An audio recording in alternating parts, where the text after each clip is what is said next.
On it.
All is well? Let us be on our way.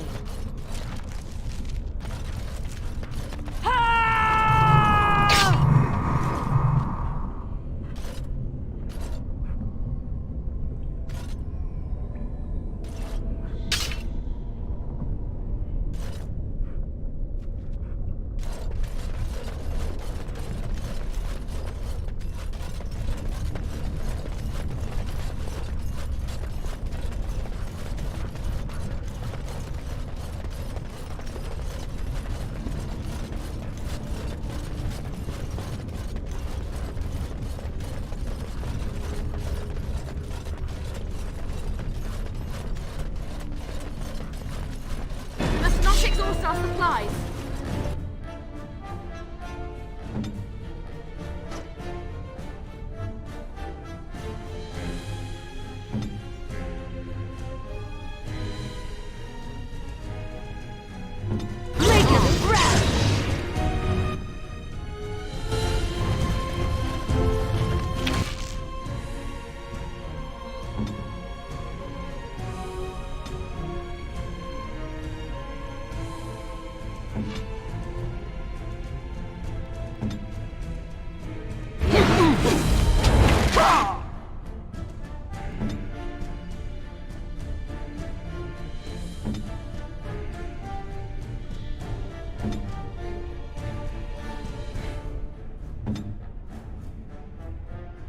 It shall be.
I shall do it.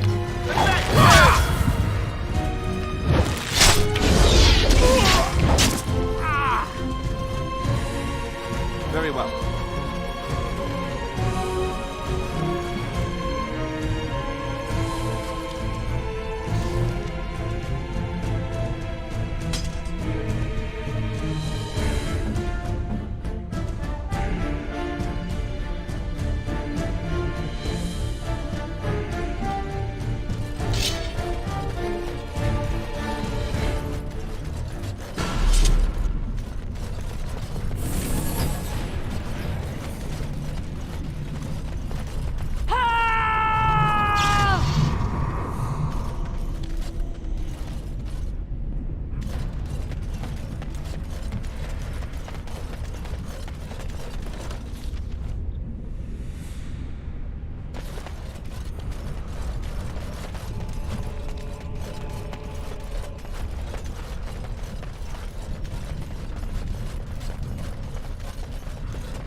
As you say.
Here. Let's have at it!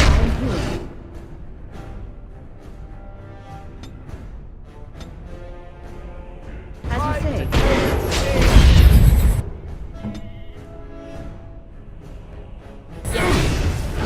Let's make this quick!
I shall do it. Allow me.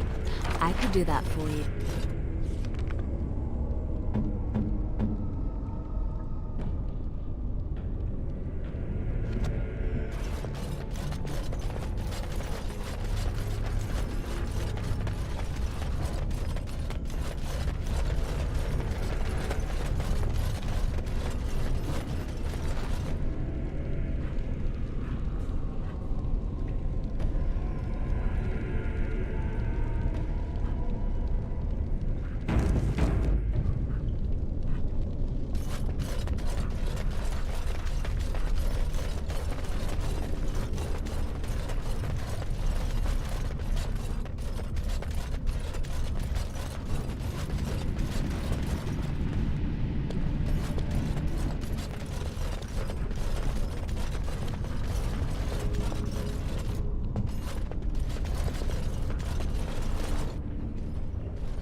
Stop! You will go no further! You have defiled our temple. You have spilled the blood of the faithful and slaughtered our young. No more! You will tell me now, intruder, why you have done all this. Why have you come here?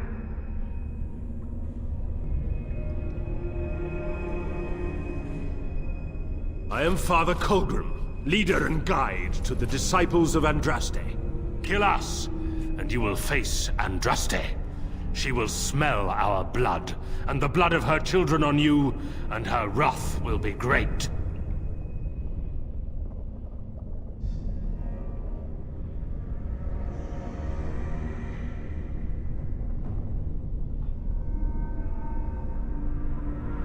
She is so much more! She is even more glorious than all the old gods combined. The prophet Andraste has overcome death itself, and has returned to her faithful in a form more radiant than you can imagine. Not even the Tevinter Imperium could hope to slay her now. What hope do you have?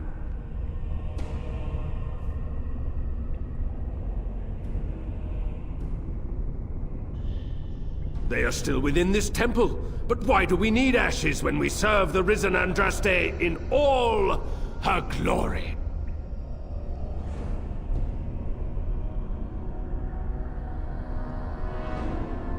So you are after the ashes? Perhaps there is a way for you to make up for your desecration of our home and temple.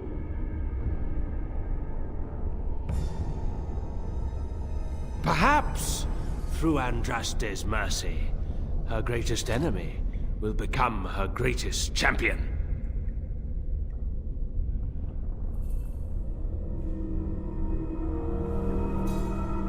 The ashes you seek reside atop this mountain, watched by an immortal guardian who refuses to accept the truth of the risen lady. Now the ashes prevent Holy Andraste from fully realizing her new form. They are a remnant of her past incarnation, and she cannot move on as long as they exist.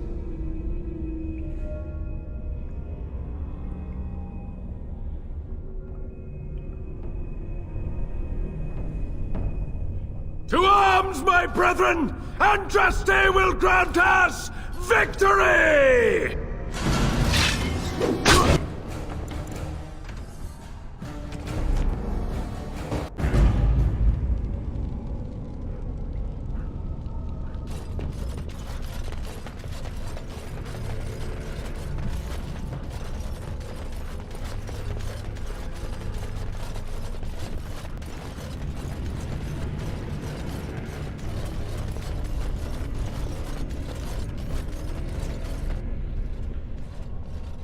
Stop! You will go no further!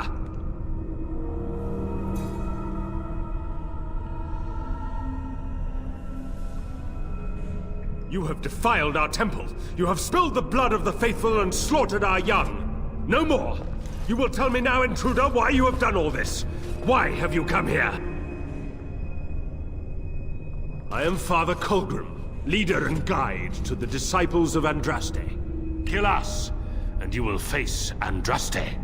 She will smell our blood, and the blood of her children on you, and her wrath will be great. She is so much more! She is even more glorious than all the old gods combined! The prophet Andraste has overcome death itself, and has returned to her faithful in a form more radiant than you can imagine. Not even the Tevinter Imperium could hope to slay her now. What hope do you have?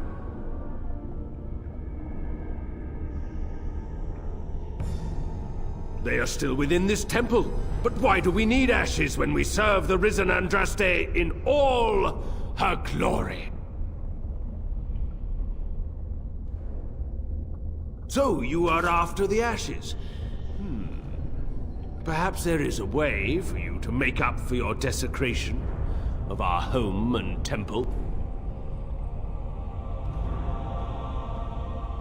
Perhaps, through Andraste's mercy, her greatest enemy will become her greatest champion.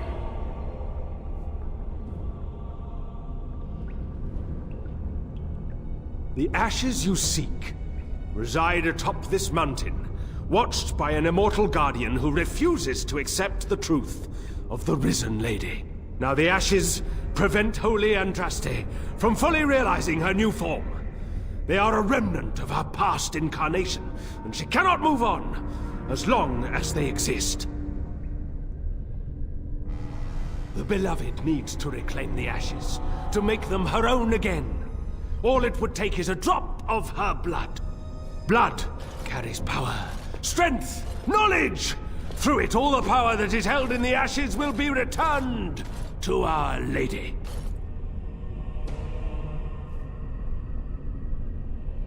The Guardian has foiled all our attempts to reach the urn. He keeps what power remains from the true Andraste. He knows the disciples, and we cannot touch him, for he draws his strength from the ashes themselves. But you could deliver Our Lady what is rightfully hers. I could just imagine the Grand Cleric if she were here. Her head would explode, I kid you not. What is this talk of blood and power? And he thinks Andraste is reborn. It is preposterous. I do not like this. There is nothing but madness in his words. He is a fanatic, and a dangerous one. Be warned, he means to lead you astray. The rewards for performing such a service would be great, indeed.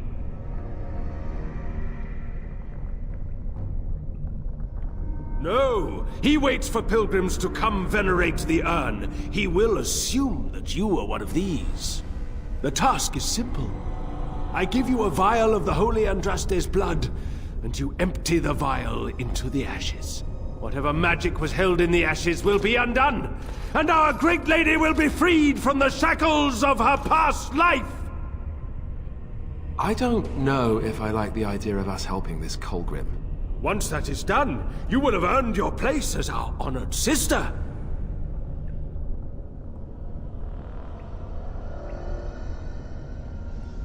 You only need a small pinch for that. The rest of the power contained in the ashes must be returned to Andraste.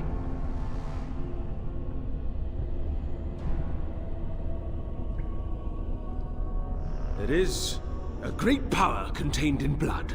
Through Andraste's guidance, we have learned to harness it. It can be yours, in exchange for a trivial task. A vial of blood emptied into the urn. That is all I ask.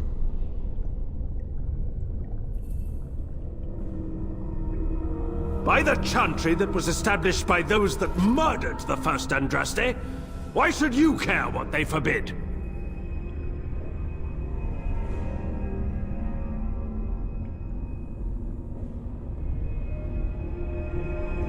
Then we cannot allow you to leave here. To arms, my brethren! Andraste will grant us victory! Enemies approaching!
Stop!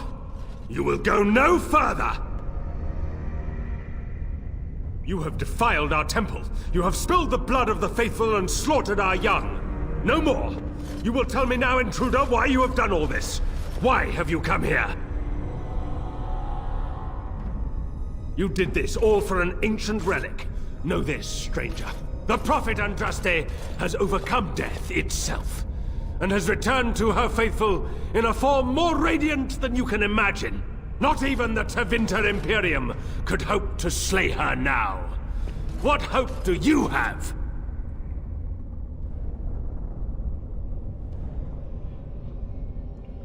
They are still within this temple, but why do we need ashes when we serve the risen Andraste in all her glory? So you are after the ashes? Perhaps there is a way for you to make up for your desecration of our home and temple. Perhaps, through Andraste's mercy, her greatest enemy will become her greatest champion.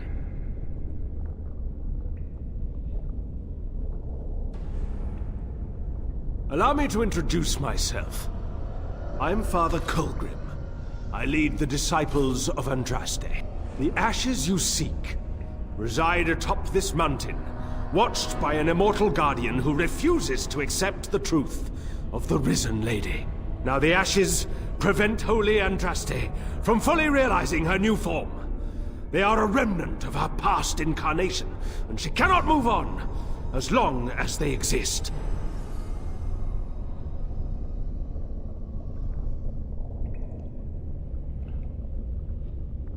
I speak not of destruction. The Beloved needs to reclaim the ashes, to make them her own again. All it would take is a drop of her blood. Blood carries power, strength, knowledge! Through it, all the power that is held in the ashes will be returned to Our Lady.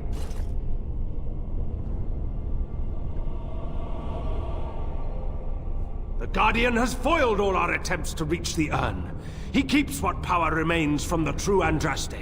He knows the disciples, and we cannot touch him, for he draws his strength from the ashes themselves. But you could deliver Our Lady what is rightfully hers. I could just imagine the Grand Cleric if she were here. Her head would explode, I kid you not. What is this talk of blood and power? And he thinks Andraste is reborn. It is preposterous. I do not like this. There is nothing but madness in his words.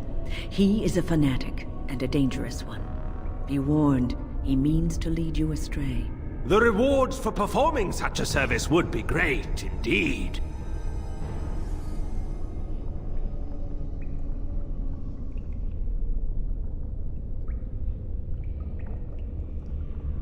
Evil? Who are you to judge us? To arms, my brethren! Andraste will grant us victory!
I think I owe you an explanation for what happened earlier. You should know that something happened to me at the tower before you came along. You spoke to Petra, did you not? She told you I saved her from a demon. I did, but I did not survive that encounter.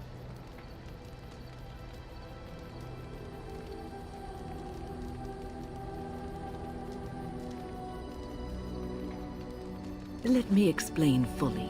I engaged a very powerful demon to rescue Petra. It sapped me of all my energy and will and left me drained.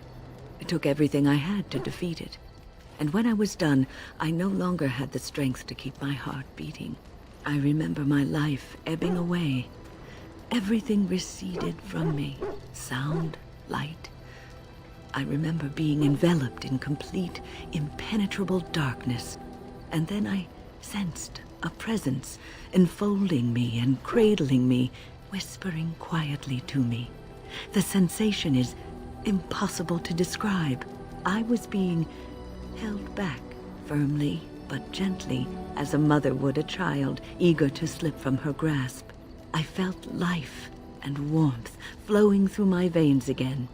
I began to be aware of small sounds and the discomfort of my hip pressing into the cold stone of the tower floor. The Fade contains spirits both benevolent and malicious. The benevolent spirits seldom make themselves known, because they want nothing from mortals, unlike the demons. It was one of these spirits that saved me. Without it, I would be dead. And it has not left me. It is with me, even now, bonded to me. You see, I am supposed to be dead. It is the spirit that is keeping me in this world. And this is not the way of things. Perhaps the spirit did not expect this, but it is weakening gradually. I am living on borrowed time. I do not know. I can feel when the spirit weakens, so I should have fair warning. But come, let us not talk about this. There is time yet.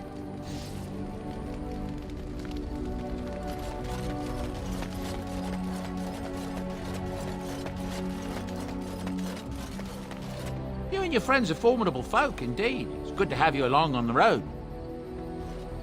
I'm sure you'll be pleased with the goods my boy and I have collected, and with your discount.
Something you need?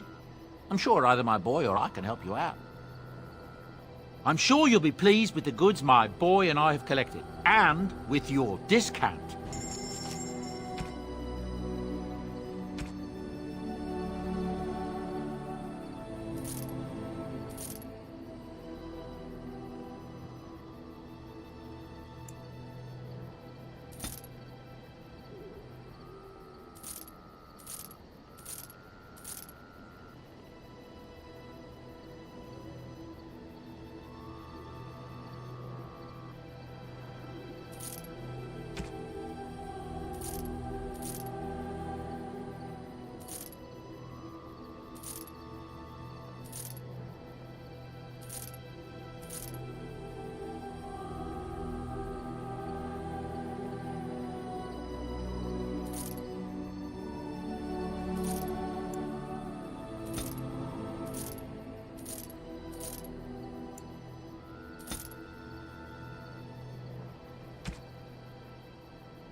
If there's anything I can do for you, please, please tell me.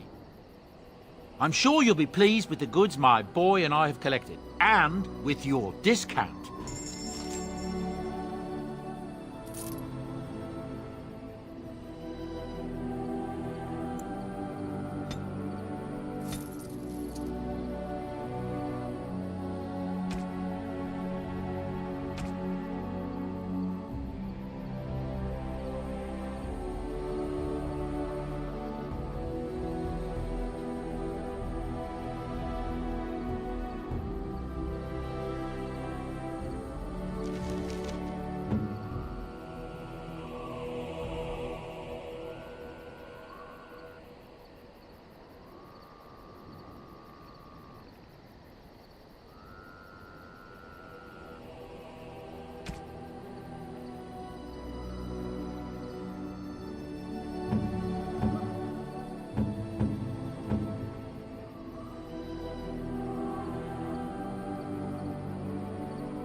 You have excellent taste.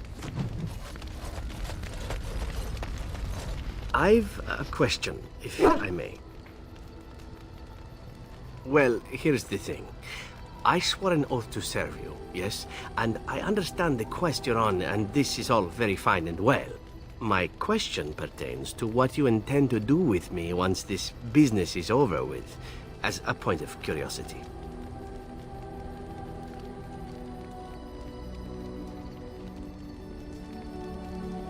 Could I? And what if I didn't wish to leave?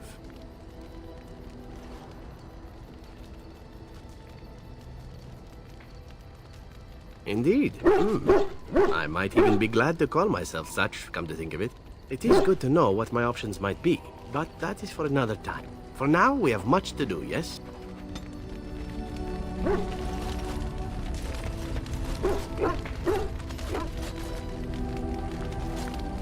Something I can help with?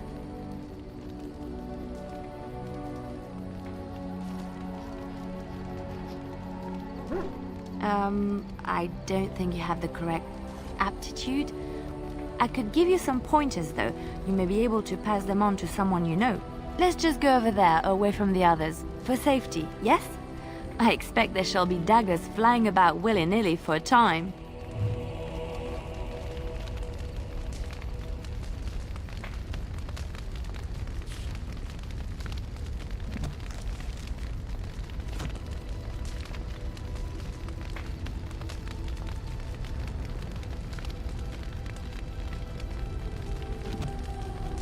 Something I can help with?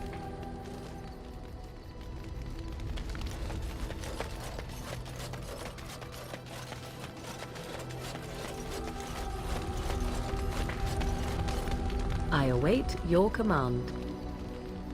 So, full of questions, are you?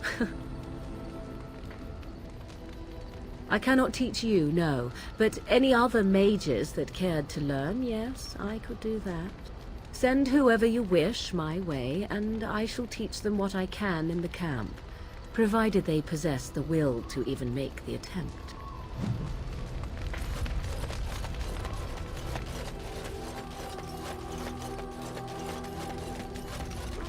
You called.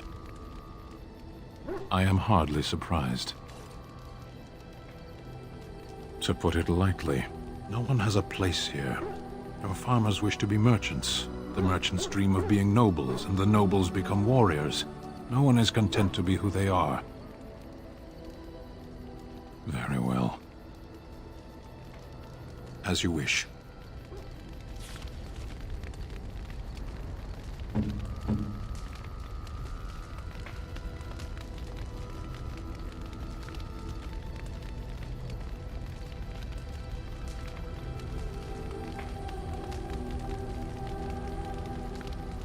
Unexpected. Thank you.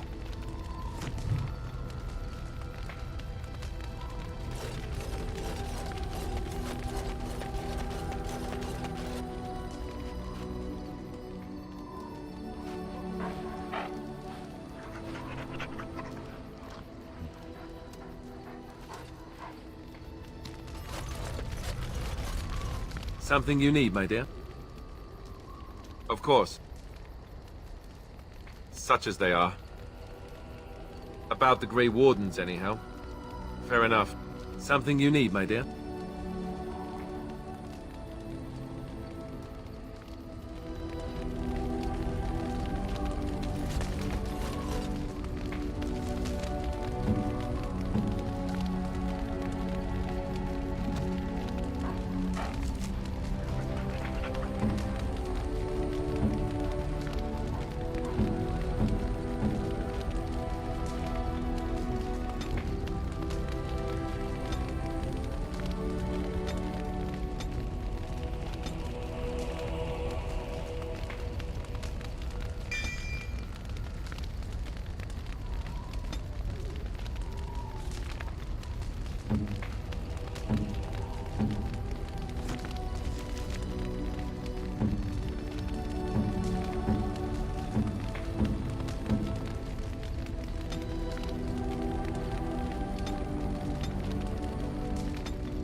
Yes.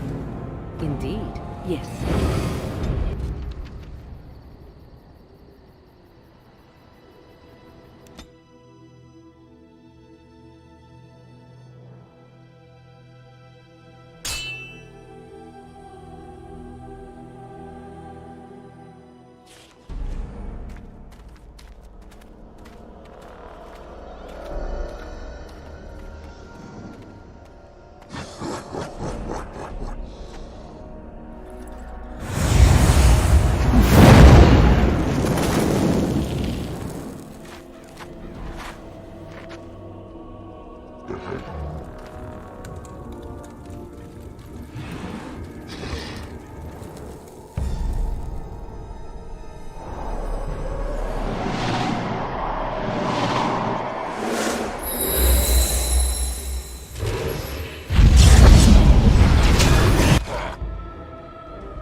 was interesting and draining.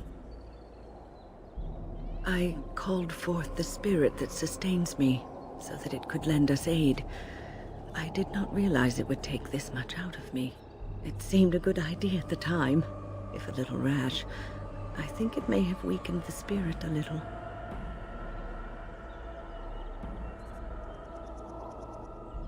Anyway, I feel quite all right now, and it seems that my little trick could be useful in a pinch. I promise I'll be careful. And thank you. Your concern is touching.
You really killed all those abominations? I didn't think it was possible. I thought we'd all die here. I'm sure you need supplies after that, don't you?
Foul and corrupt are they who have taken it. Nice to see you again.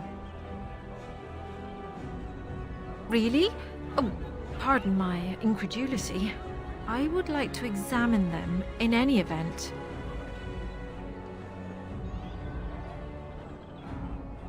Let me see. The scrolls are old, no question, and the script. It's written in cipher. Early believers used them to keep their writings safe from the Tevinter Magus. These could be authentic. Please, let me examine it.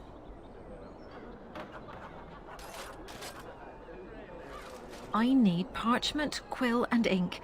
What was the trick to the cipher again? Ah. I examined your scrolls. I know a few of the early Chantry ciphers, but I'm not fully familiar with this one. The bits I have made out. This may be an account of Maferath's final days, and perhaps more. I know, it's remarkable. The same Maferath who betrayed our prophet and saw her burn alive in Minrath Rus. If we could get a real translation, well, it could be the find of our lifetime.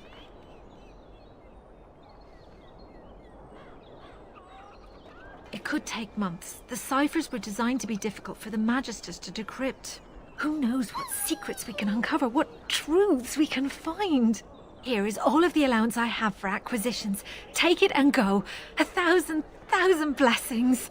They shall be named Maleficar, accursed ones. They shall find no rest in this world or beyond.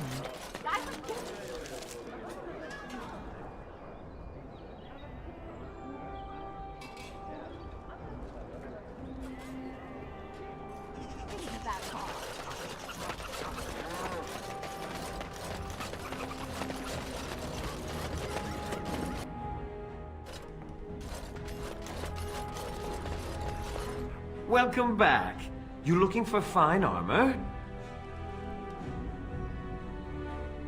No, no, he can't. Did I hear right? You are a woman. You have drake scales? Look at this, Heren. It's real. Some never see a single scale in their lives. I must make this. Tell the, customer, is it? I'll drop everything to work on this immediately.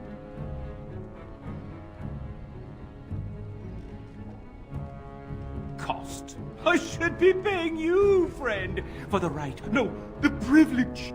Pay? No way, no. We'll charge you. I hear nothing of that, Heren. This is my shop, and working on drake scales won't cost a bloody Orlesian penny.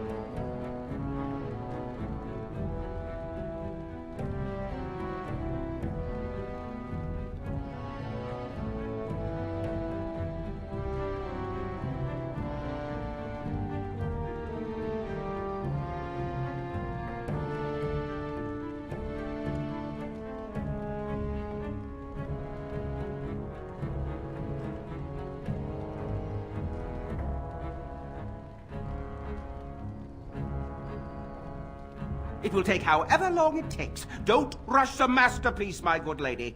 Yes, that's right. It could take months, years even. You should just leave. It won't take that long, Heren. Unless I did some inlays of... Oh, I know.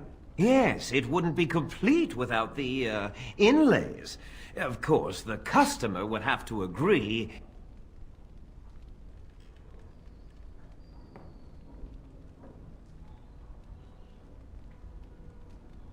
Excellent.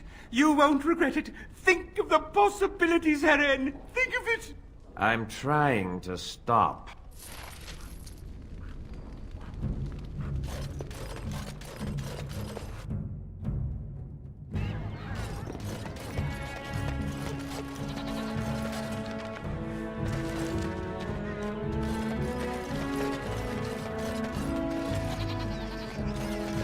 If you have coin, welcome to our shop. If not, move along. Too many refugees blocking customers.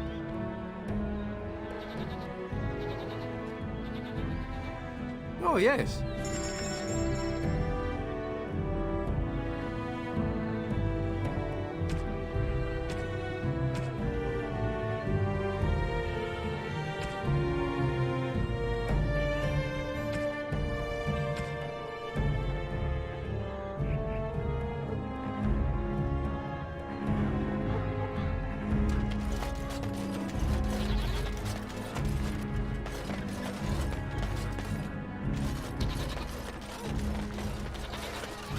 What is it?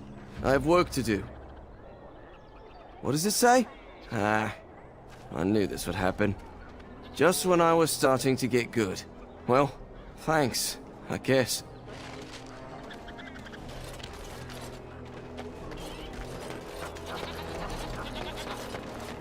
It is a pleasure to see you again. Have my flowers enticed you? Or perhaps you tire of the smells of the city and would buy my Orlesian oils?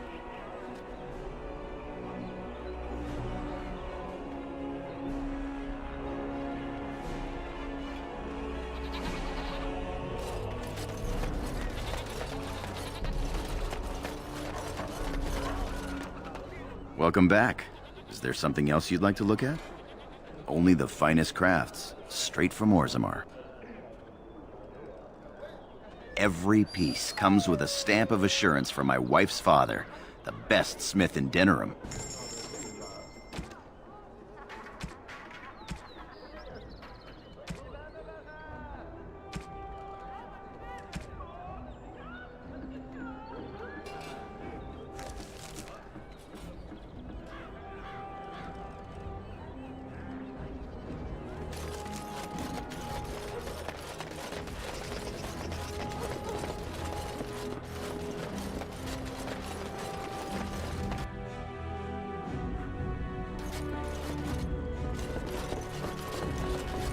Welcome to the wonders of Thedas. We carry items crafted by the Circle, as well as a variety of antiquities. Is there anything you would like to see?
It shall be done.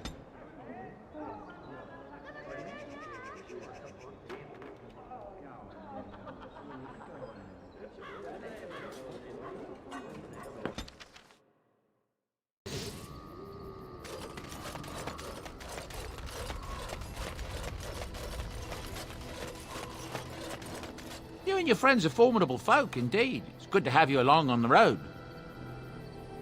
I'm sure you'll be pleased with the goods my boy and I have collected, and with your discount.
Yes. Indeed. Blast and damnation! Yes, indeed.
Mostly, I shall do it. As you say.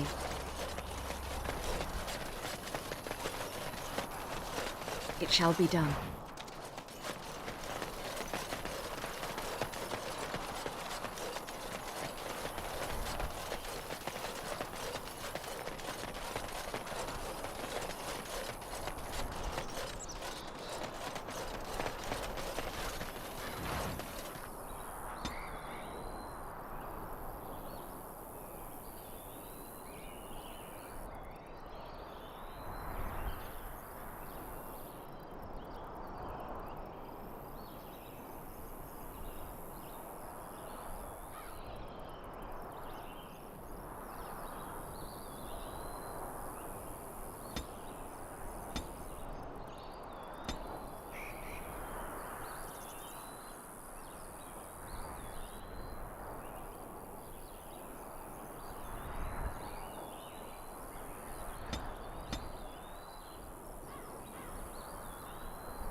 Oh, thank you, Maker. Thank you, thank you.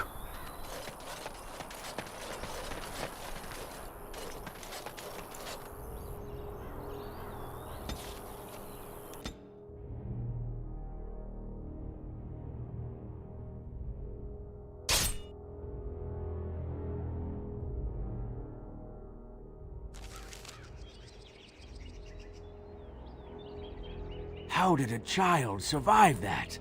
The crater is still smoking. It's a boy. 5 fingers, 5 toes. That's all that matters to me. The Maker has answered our prayers. Let's go home, Marta, and raise the Tyke as our own.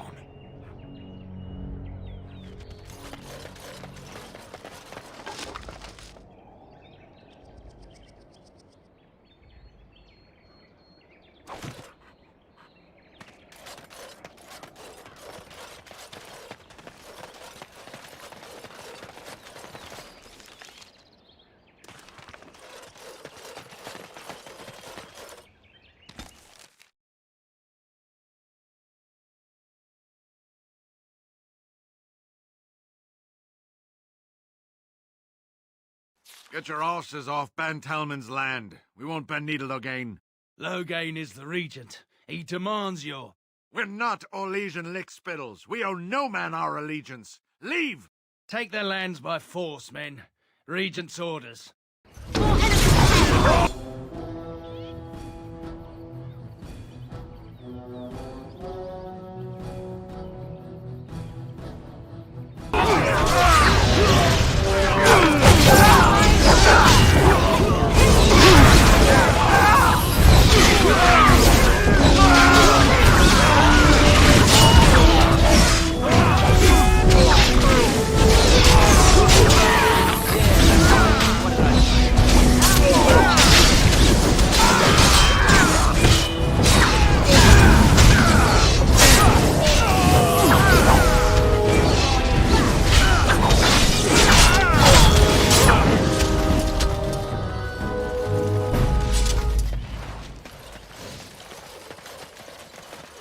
I shall do it.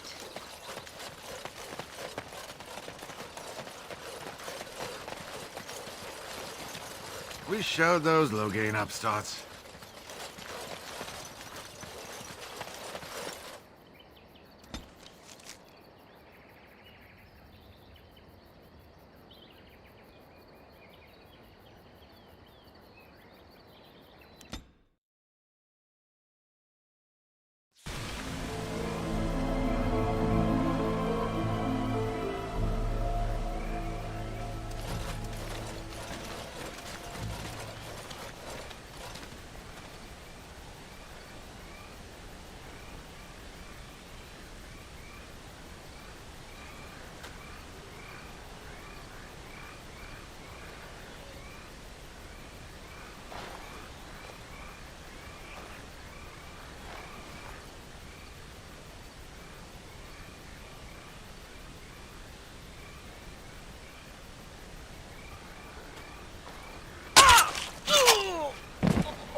Enemies approaching.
Thank you.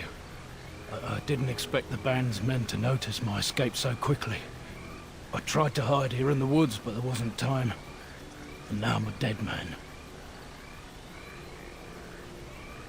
You were there in Ostagar. You know how things went. For me, it was either this, or die in some darkspawn's belly, or be hung as a deserter. You were there with the Grey Wardens. one of Duncan's new recruits. I was to guard the king. He was my friend, understand? Maker. All that time in Ban Loren's prison. And I couldn't stop thinking about all they suffered that one dark night at Ostagar.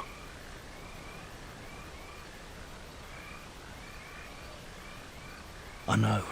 Even had Logain's men not turned their backs on us, the Darkspawn were too many. Even Cailan, for all his bravado, knew there would be no victory at Ostagar. The king entrusted me with the key to the royal arms chest.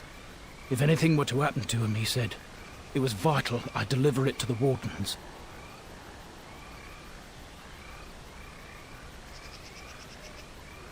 He didn't get the chance. Duncan was so busy with the new recruits and keeping Logain at bay. Whatever his reasoning, it's me Cailan entrusted it to. The Maker has a sense of humor, doesn't he? I suppose it's for the best, however. Had I kept it, it would be in Ban Loren's hands by now. But you said Cailan entrusted it to you. I was afraid. I thought I would lose it on the battlefield, so I stashed it in the camp. Please, it's probably still there. The key's behind a loose stone at the base of a statue. I'll draw a map for you, so you'll know where to search. You'll be taking me along, won't you? Call me sentimental, but I left behind some dark spawn that really deserve a sword through the middle. The events at Ostagar still haunt my thoughts, Warden. If that is where we are headed, I would like to accompany you. It is vital that the king's documents do not fall into the wrong hands. As for Marik's sword, it is too powerful to be pawed at by those monsters. Same for the king's other arms and armor. And if you happen to find Cailan's body, see it off. He was our king. He shouldn't be left to rot amidst the Darkspawn's filth.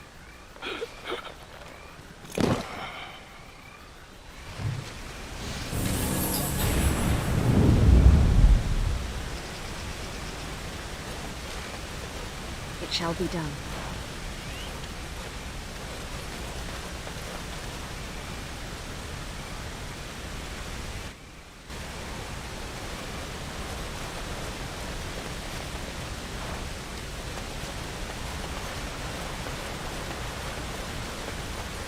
Very well.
You have coin, stranger?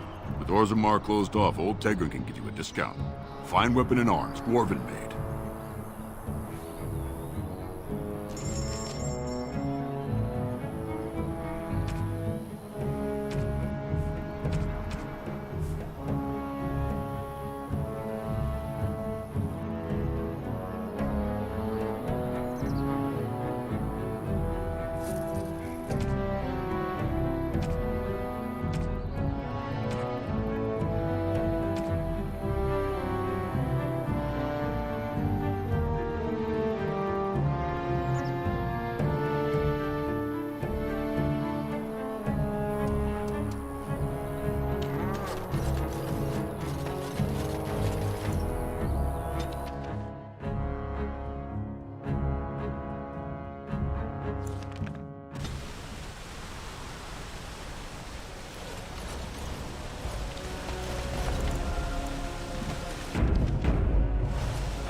Our instructions are to send any returning knights to the castle.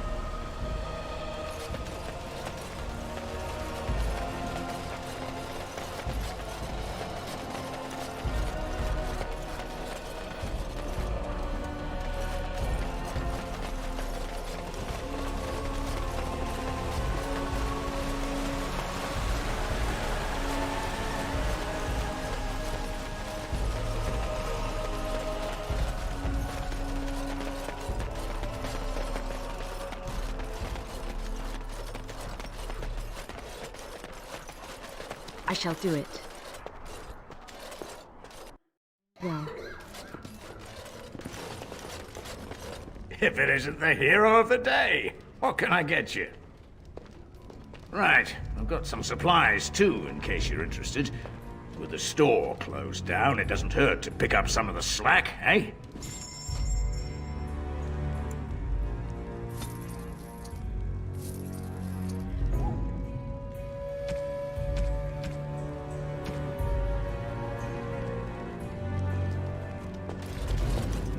Anything I can get you? Good luck to you then.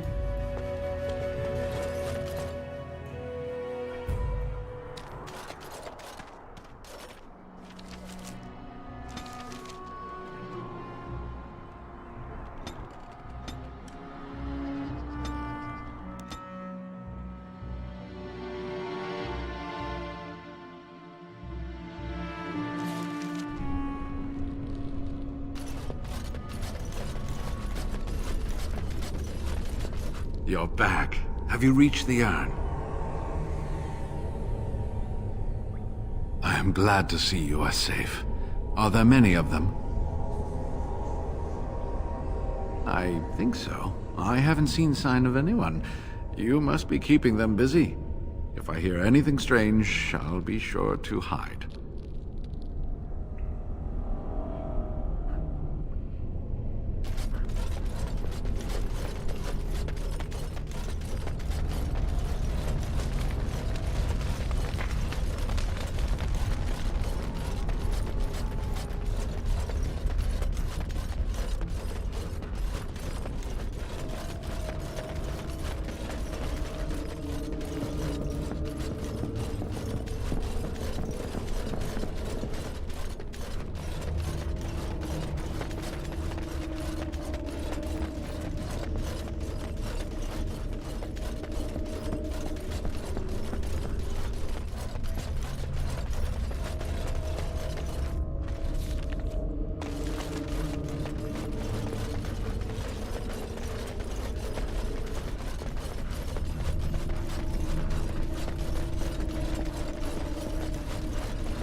You will go no further! You have defiled our temple. You have spilled the blood of the faithful and slaughtered our young. No more! You will tell me now, intruder, why you have done all this. Why have you come here?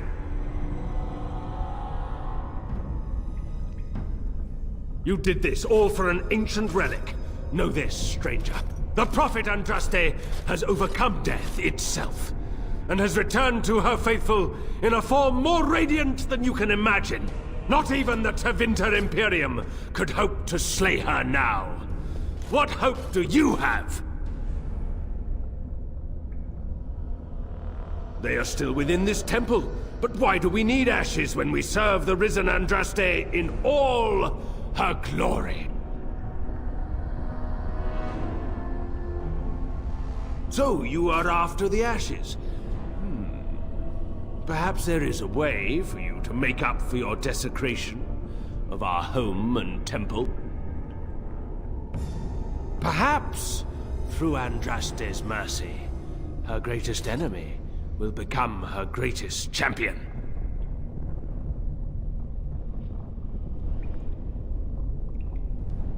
Allow me to introduce myself. I'm Father Colgrim. I lead the Disciples of Andraste. The ashes you seek reside atop this mountain, watched by an immortal guardian who refuses to accept the truth of the Risen Lady.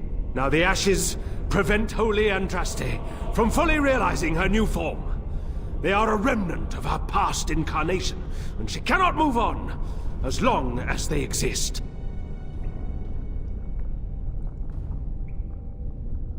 The Beloved needs to reclaim the ashes, to make them her own again. All it would take is a drop of her blood. Blood carries power, strength, knowledge! Through it, all the power that is held in the ashes will be returned to Our Lady.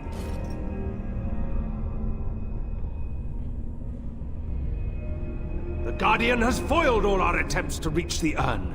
He keeps what power remains from the true Andraste. He knows the Disciples, and we cannot touch him, for he draws his strength from the ashes themselves. But you could deliver Our Lady what is rightfully hers. I could just imagine the Grand Cleric if she were here. Her head would explode, I kid you not. There is nothing but madness in his words. He is a fanatic, and a dangerous one. Be warned, he means to lead you astray. The rewards for performing such a service would be great, indeed.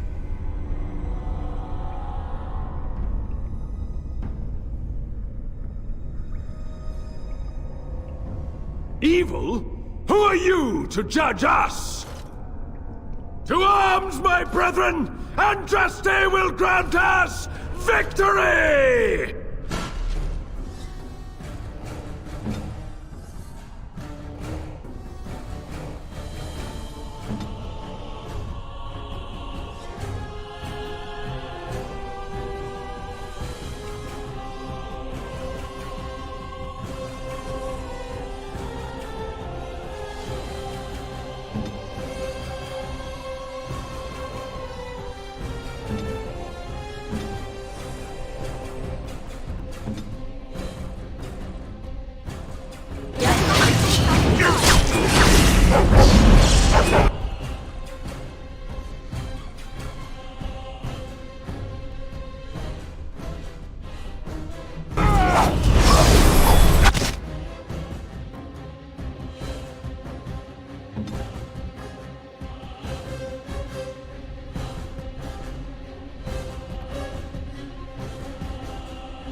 done.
A high dragon is not a joke. We'd best be careful. Real careful.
As you say.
Do you feel that? This place is practically infused with magic.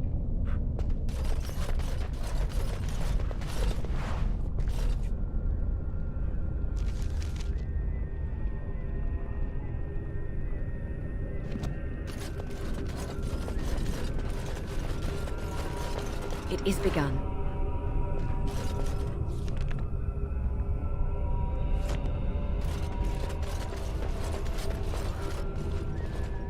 I bid you welcome, Pilgrim. Yes, I am the Guardian of the Ashes. I have waited years for this. It has been my duty, my life, to protect the urn and prepare the way for the faithful who come to revere Andraste. For years beyond counting have I been here, and shall I remain until my task is done and the Imperium has crumbled into the sea.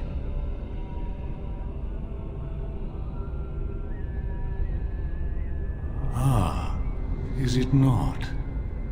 Then perhaps this is the beginning of the end.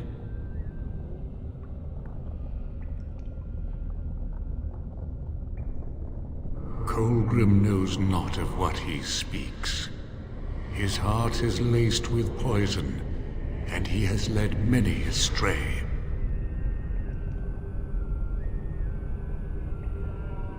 When my brethren and I carried Andraste from Tevinter to this sanctuary, we vowed to forever revere her memory and guard her. I have watched generations of my brethren take up the mantle of their fathers. For centuries they did this, unwavering, joyful in their appointed task. But now they have lost their way. They have forgotten Andraste and their promise.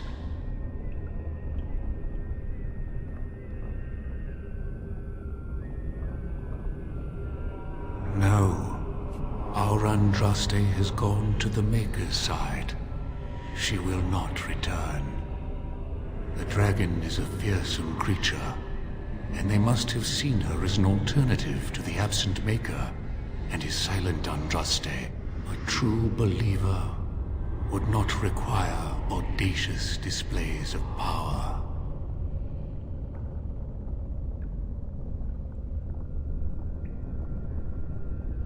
It began with an ancestor of the one known as Colgrim. He saw himself as a new prophet, preaching the rebirth. Some disagreed with him. I heard their cries of pain and loss, which were quickly silenced.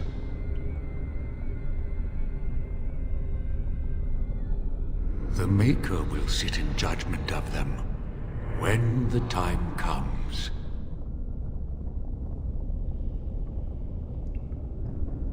You have come to honor Andraste, and you shall, if you prove yourself worthy.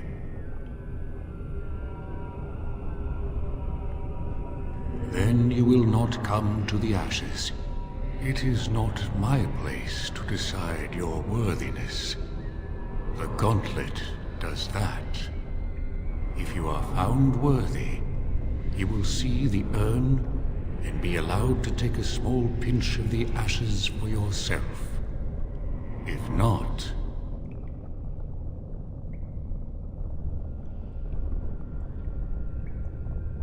The Gauntlet tells the true pilgrims from the false. You will undergo 4 tests of faith, and we shall see how your soul fares.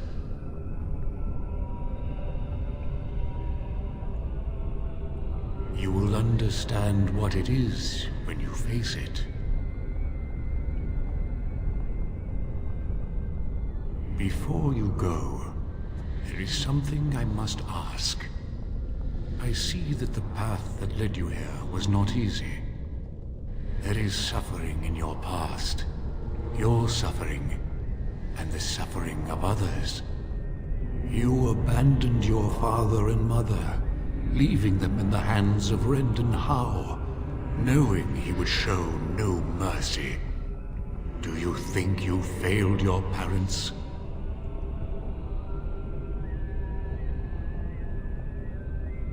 Then you do not dwell on past mistakes, neither yours nor someone else's. It's easy for others to judge what you've done in hindsight, but it doesn't make it any better. One wonders what this Guardian's purpose is. Be wary of his traps. It is sometimes difficult to see how our actions affect an outcome, but that does not mean our actions had no effect. And what of those that follow you? Alistair, Knight, and Warden. You wonder if things would have been different if you were with Duncan on the battlefield. You could have shielded him from the killing blow. You wonder, don't you, if you should have died and not him? Yes. If Duncan had been saved and not me, everything would be better. If I just had the chance, maybe I... Ask your question, Guardian. I am ready.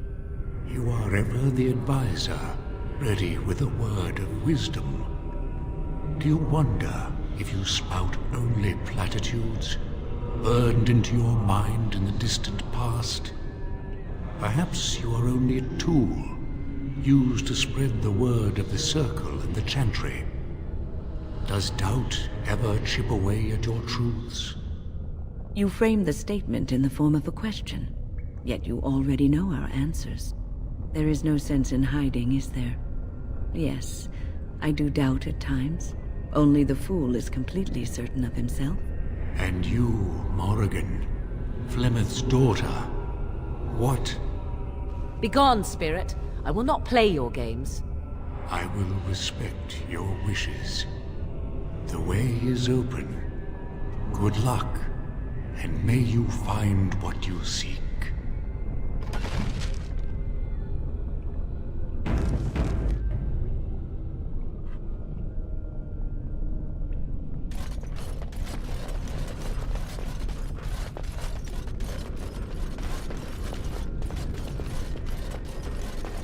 Echoes from a shadow realm, whispers of things yet to come.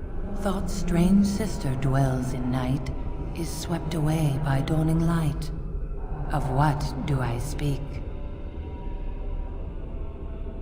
Echoes from a shadow realm, whispers of things yet to come. Thought's strange sister dwells in night, is swept away by dawning light. Of what do I speak?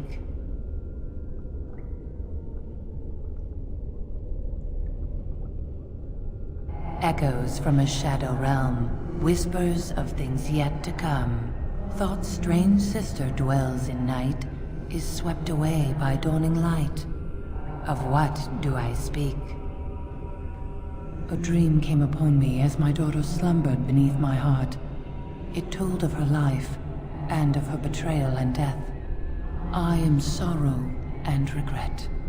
I am a mother weeping bitter tears for a daughter she could not save.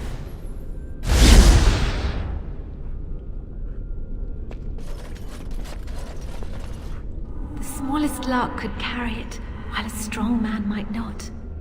Of what do I speak?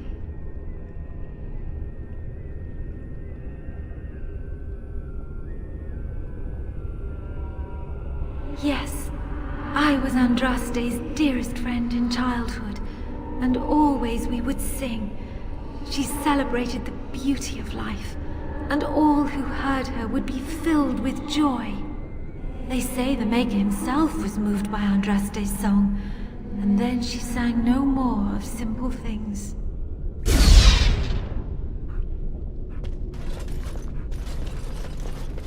An eye for an eye, a tooth for a tooth. The debt of blood must be paid in full. Of what do I speak? Yes, my husband Hessarian would have chosen a quick death for Andraste. I made him swear that she would die publicly with her war leaders, that all would know the Imperium's strength. I am justice. I am vengeance. Blood can only be repaid in blood.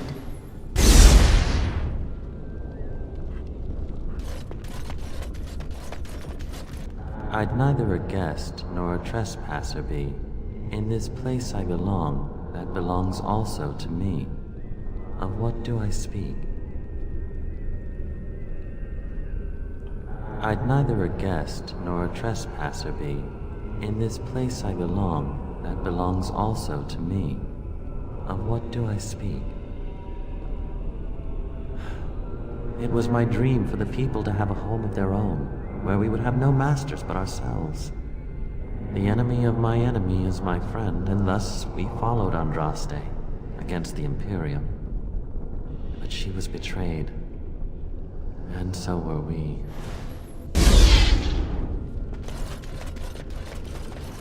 A poison of the soul, passion's cruel counterpart. From love she grows, till love lies slain. Of what do I speak?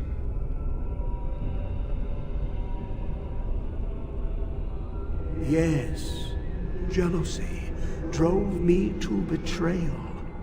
I was the greatest general of the Alamori. But beside her, I was nothing. Hundreds fell before her on bended knee. They loved her, as did the Maker. I loved her too. But what man can compare with a god?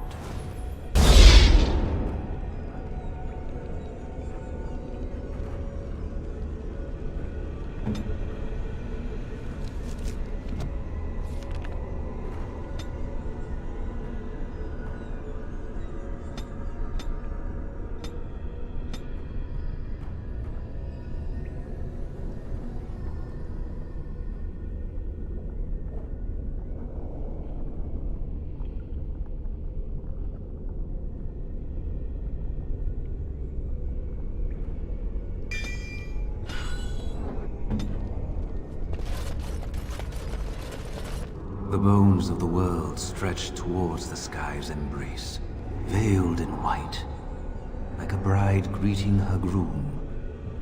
Of what do I speak? Yes. I carried Andraste's ashes out of Tevinter into the mountains to the east, where she could gaze ever into her Maker's sky. No more fitting a tomb than this could we find.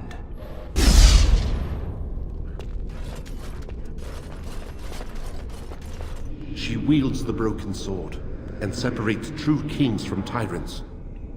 Of what do I speak?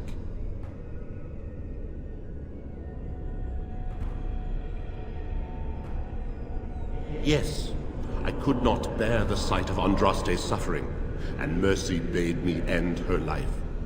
I am the penitent sinner, who shows compassion as he hopes compassion will be shown to him.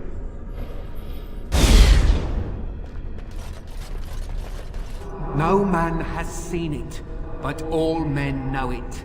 Lighter than air, sharper than any sword. Comes from nothing, but will fell the strongest armies. Of what do I speak?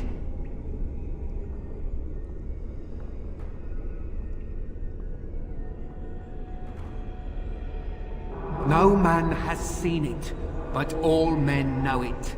Lighter than air, sharper than any sword. Comes from nothing, but will fell the strongest armies. Of what do I speak? Yes, hunger was the weapon used against the wicked men of the Tevinter Imperium. The Maker kindled the sun's flame, scorching the land. Their crops failed, and their armies could not march. Then he opened the heavens and bade the waters flow, and washed away their filth. I am Cathair, disciple of Andraste and commander of her armies.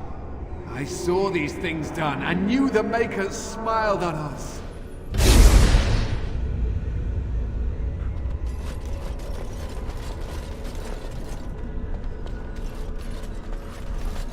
My dearest child.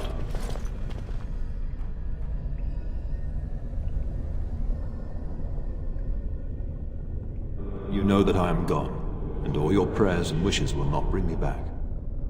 Pup, I know you miss me, but my death and my life no longer have a hold on you. This is how it should be. Set your eyes on the horizon. Do not look back, and do not falter. You have such a long road ahead of you, and you must be prepared. And so I leave this in your hands. I know you will do great things with it.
Oh!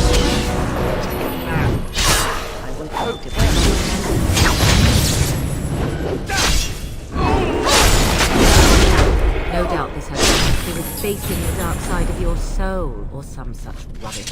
Well, I wasn't expecting that. And I certainly don't want to go through it again. That was weird.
Well, looks like there's only one way forward.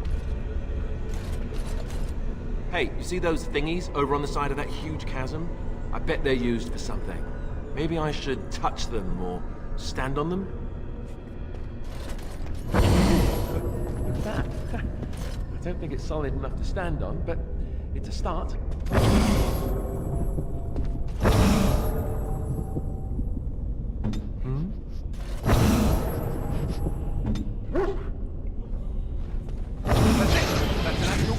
Right there. If we can get all the bridge pieces off, we can make it across.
Speak then.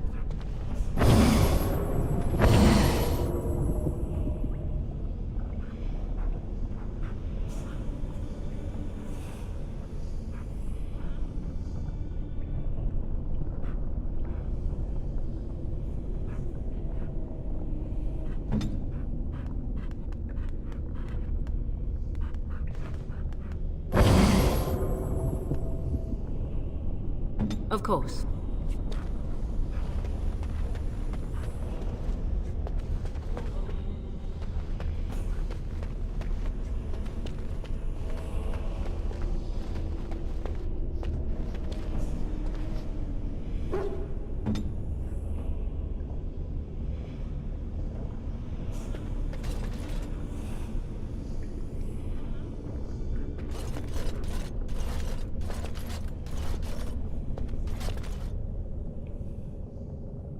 Your wish? Oh, I tire of these games. Let us get one person across and be done with it.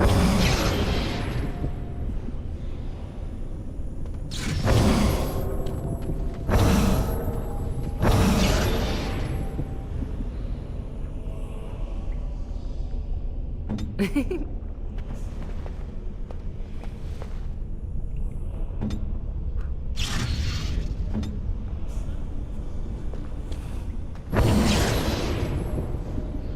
fare well?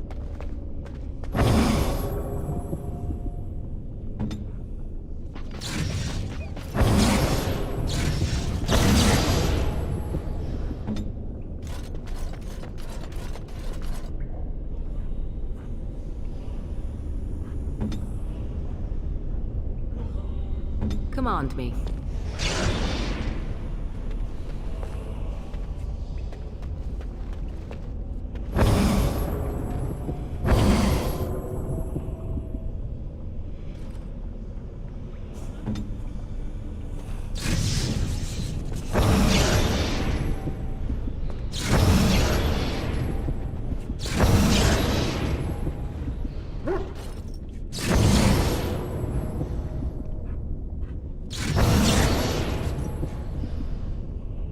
Your direction?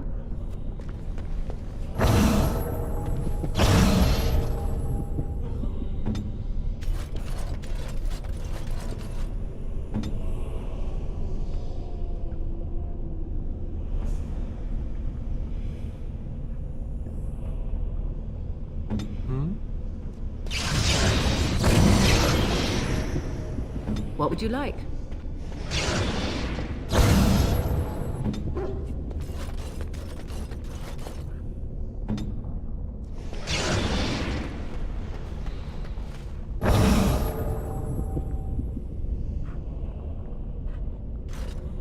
Here I am.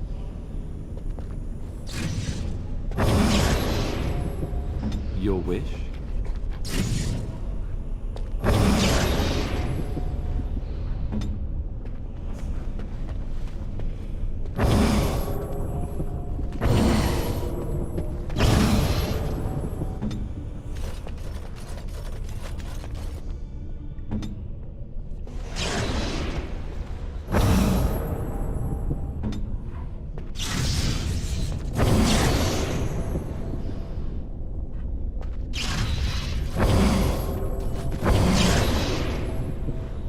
Of course.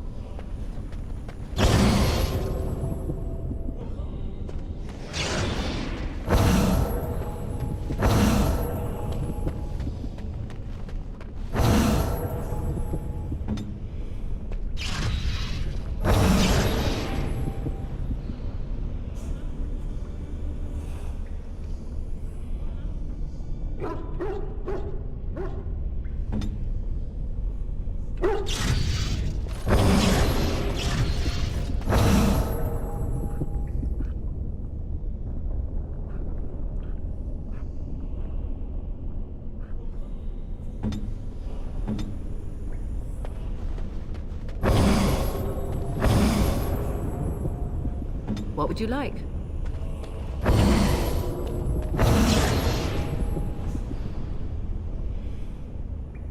Yes?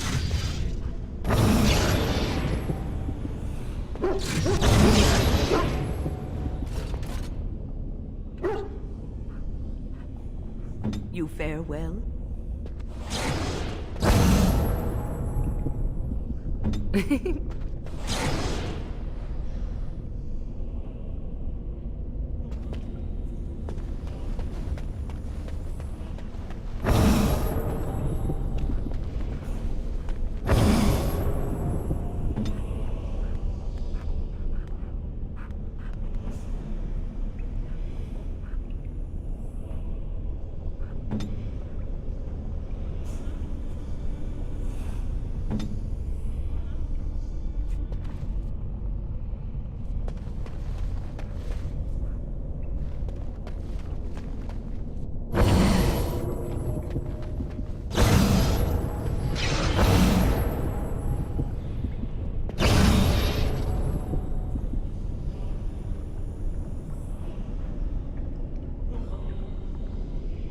My love?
What shall we do?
I will help however I can.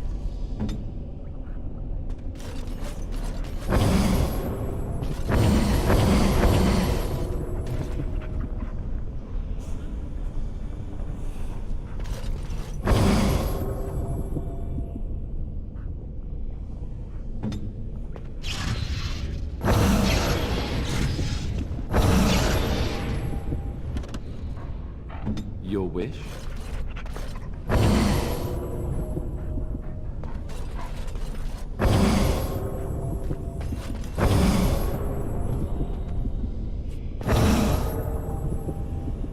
Of course.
Hello.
on our way.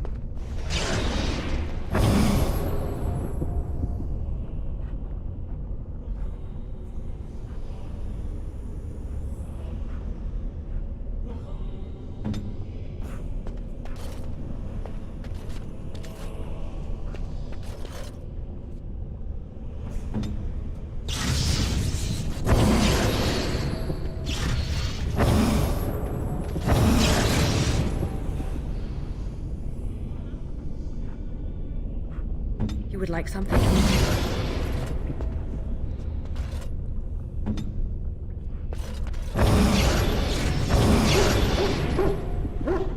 Speak then.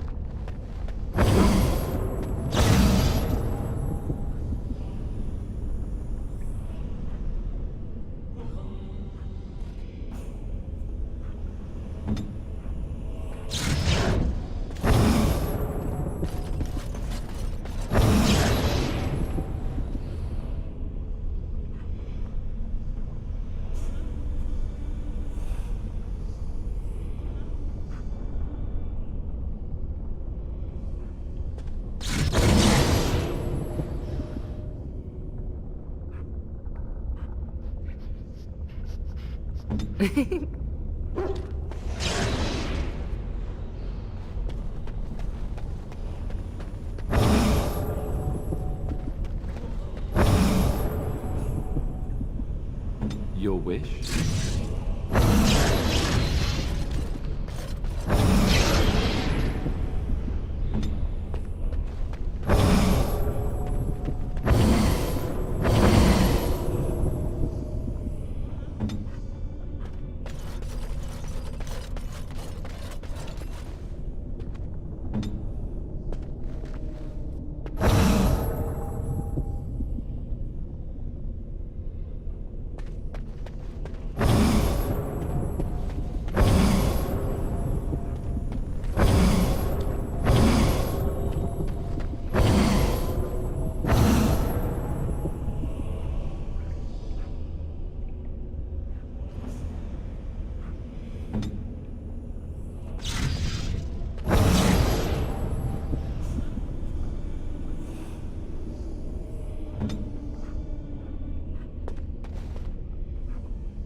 My love?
Of course.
Let us be on our way.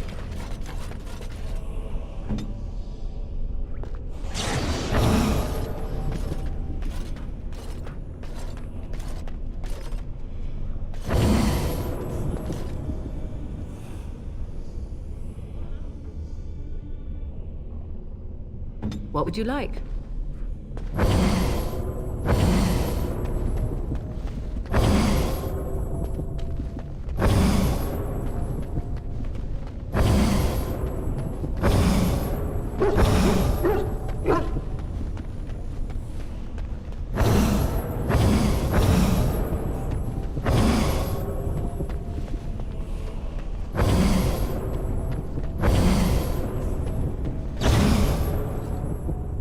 I will help however I can.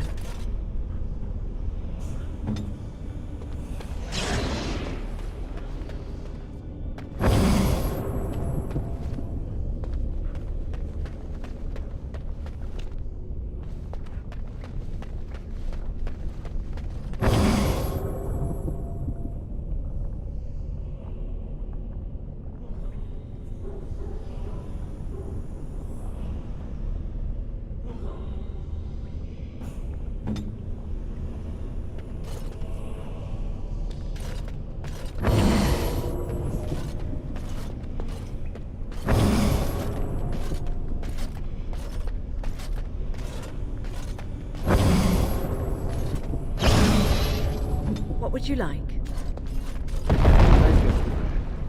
Andraste only favored the clever, it seemed.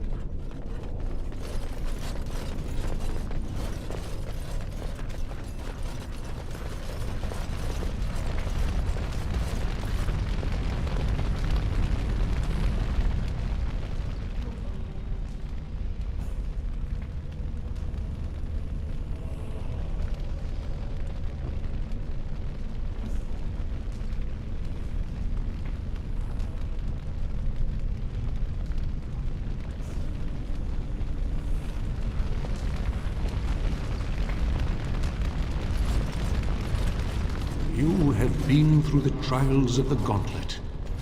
You have walked the path of Andraste, and like her, you have been cleansed. You have proven yourself worthy, pilgrim. Approach the sacred ashes.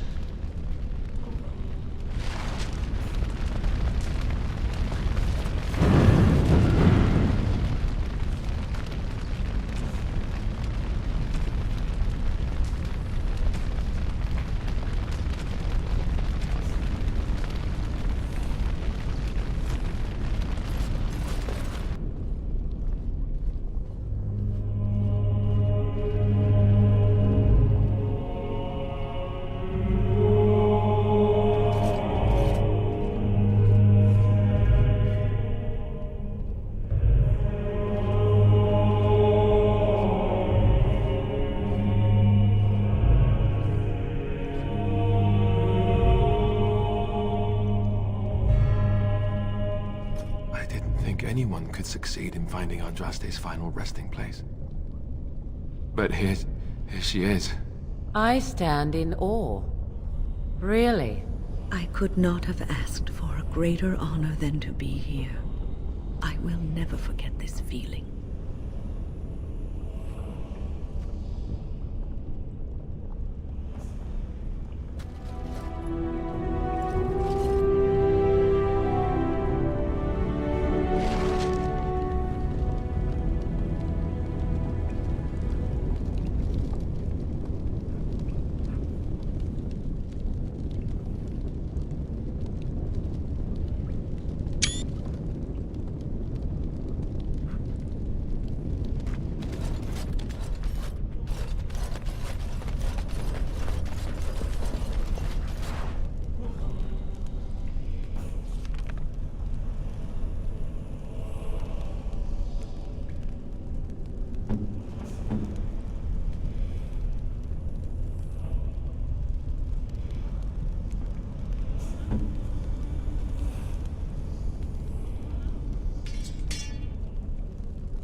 Shall be done.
Welcome back.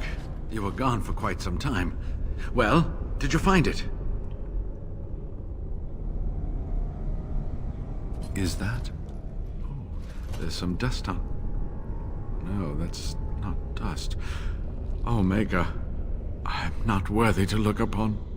What was it like, coming to the urn, I mean?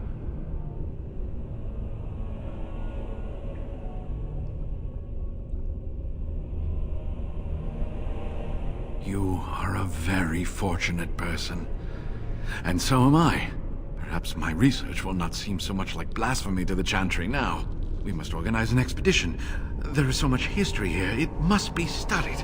And pilgrims should be allowed to come to the urn.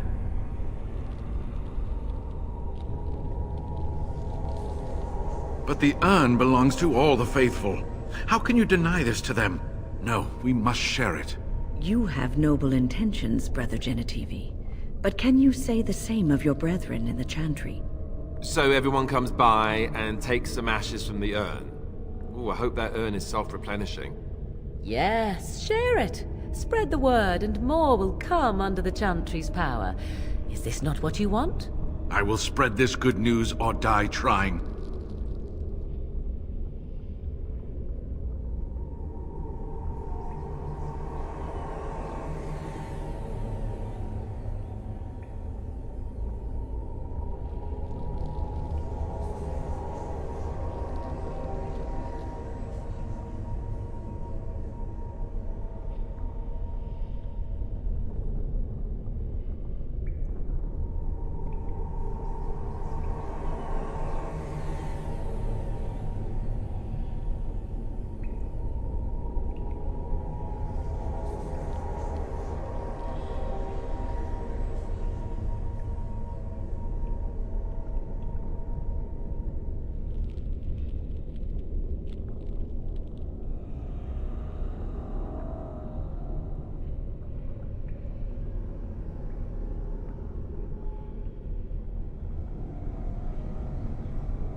I must return home.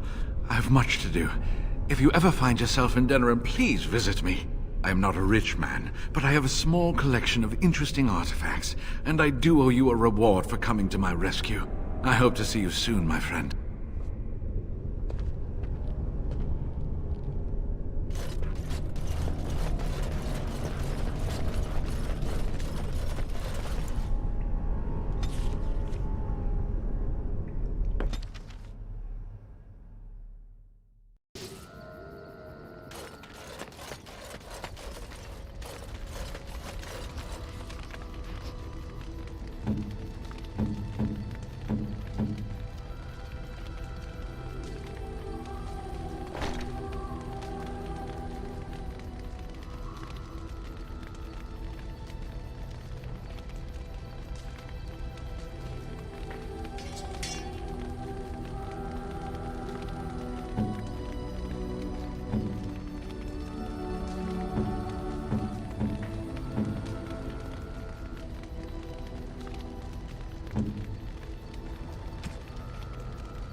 and your friends are formidable folk, indeed. It's good to have you along on the road. I'm sure you'll be pleased with the goods my boy and I have collected, and with your discount.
Enchantment? Enchantment!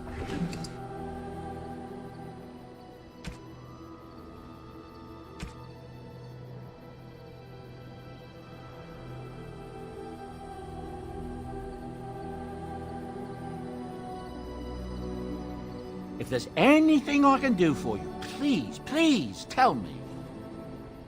I'm sure you'll be pleased with the goods my boy and I have collected, and with your discount.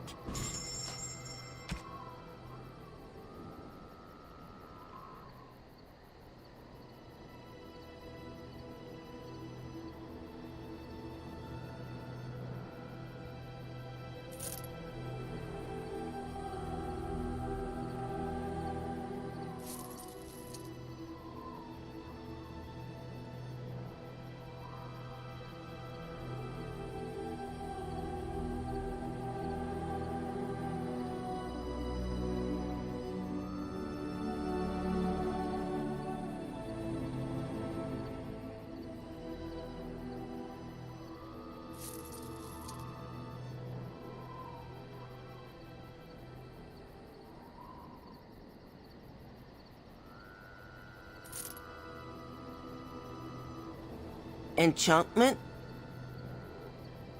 Enchantment!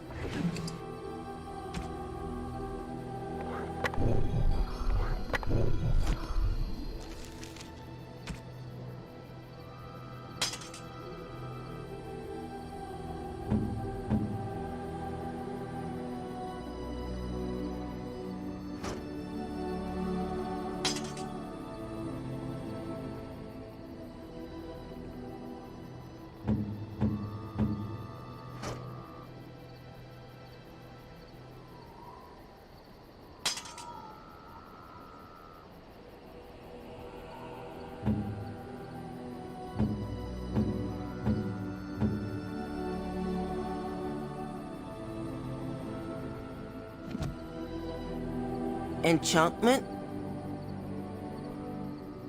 Oh, certainly, I can do that for you. Just come with me.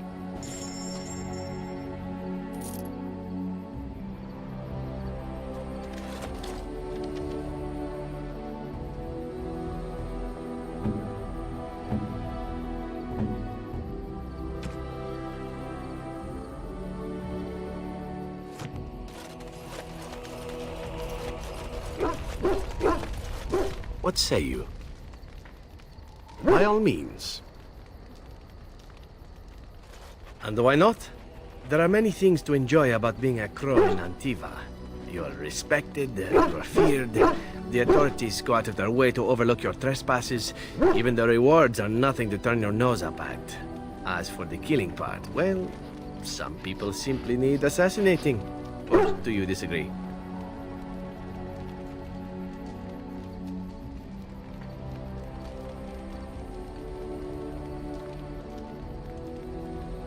Now there's an interesting word, innocent. How many men do you know who can claim to be truly innocent? But if you're talking generalities, such as children and relatives and bystanders and such, never on purpose. But it happens. It's unfortunate, but death comes to us all. If not me, then some wasting disease, or a fall down the stairs, or at the hands of a darkspawn. It's all relative in the end.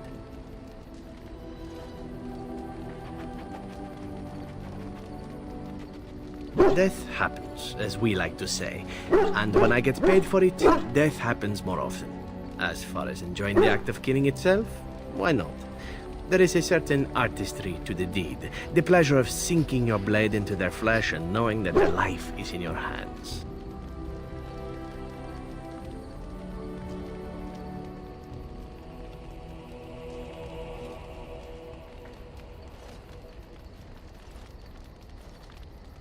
It is not pleasure, per se, nothing sexual. It is more a sense of satisfaction, a feeling of power. Does that make sense? No matter. There are many things I did not enjoy about being a crow, of course. Having no choice, being treated as an expendable commodity, the rules, oh, so many rules. But simply being an assassin, I like it just fine. I will continue to do it if I can, even if I am not a crow. Honestly, could you picture me doing something else? Whereas I am content merely doing what I happen to be good at. It's a talent that not many come by, honestly. I don't see why I need not pursue it. Of course, all these thoughts are moot. Chances are still good that you and I will perish, eaten by darkspawn or slain by the crows at some point. Very gruesomely, I imagine. But it is pleasant enough to chat about. Come, let's move on while our boots still have some wear in them. Something I can help with? Yes? What's on your mind? I miss Val Royeaux. Unlike other cities where the people are the lifeblood and the character, Val Royeaux was her own person, and her people little more than decorations. There was always music in Val Royeaux, streaming from the many windows, quiet refrains and triumphant choruses, and always, floating above that all, the chant, coming from the Grand Cathedral. It was magnificent.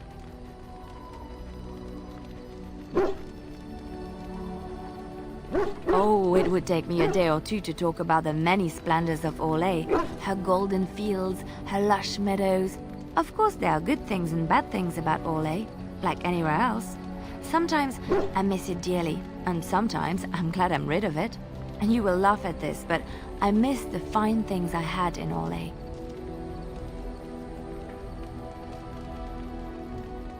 Dresses, fine dresses and furs, and shoes, of course. One can't mingle with nobility with bad shoes, you see. Orlais is very fashionable, almost ridiculously so. But the shoes, living with those ridiculous trends was worth it for the shoes.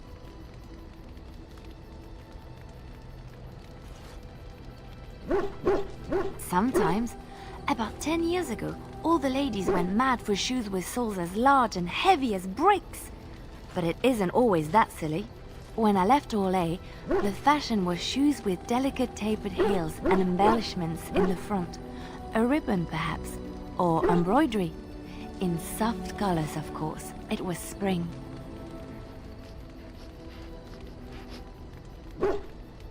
Yes, well, a fair amount. It is so frivolous and wasteful, I know. But I have such a weakness for lovely shoes. Oh, I could talk about shoes all day, but we have things to do, don't we? You're quite taken with each other, aren't you?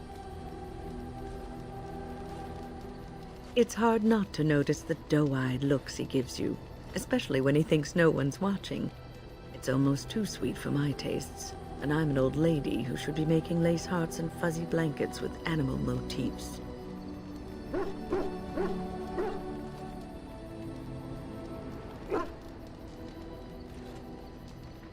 No, I won't be making socks with pom-poms for you anytime soon. But that's hardly my point. I've noticed your blossoming relationship, and I wanted to ask you where you thought it was going. Alistair is a fine lad, skilled in battle, but quite inexperienced when it comes to affairs of the heart. I would hate to see him get hurt.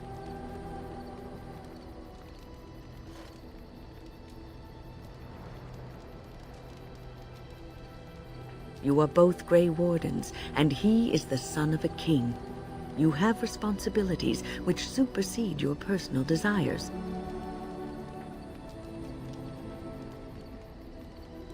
That may be true, but he is still a Grey Warden.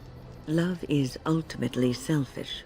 It demands that one be devoted to a single person, who may fully occupy one's mind and heart to the exclusion of all else.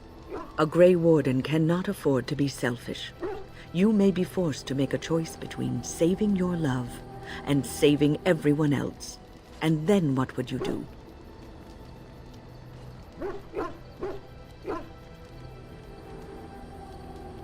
Nothing is certain. Not in these times.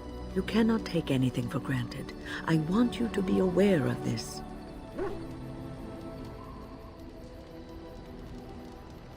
I am just trying to minimize the suffering that may come to either of you. I have given my advice. Do with it what you will.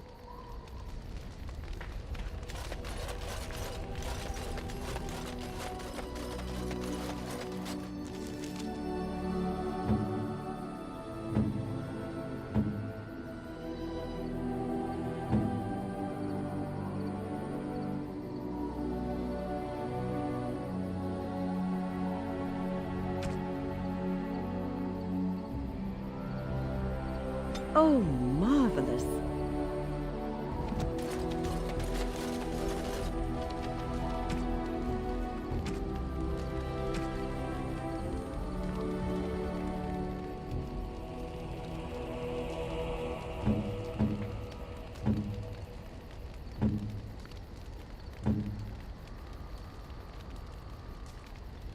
A fine gift.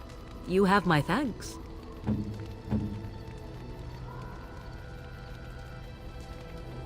Oh, how dear of you. Thank you so much.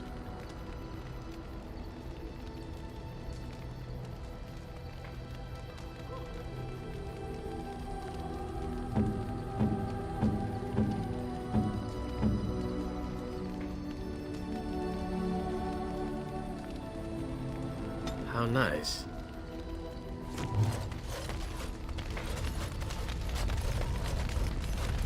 I await your command. We're in camp, so 'tis as good a time as any. Because I need your help with my mother, of course. Why else? Why? Do you wish me to leave? I can do so if you prefer.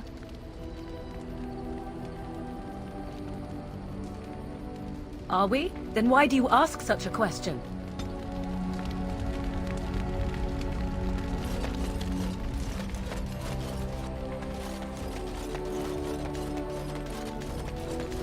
You called. I am hardly surprised. Very well. As you wish. Something you need, my dear? Of course. Something you need, my dear? Well, we're in camp. Now's as good a time as any to talk, right?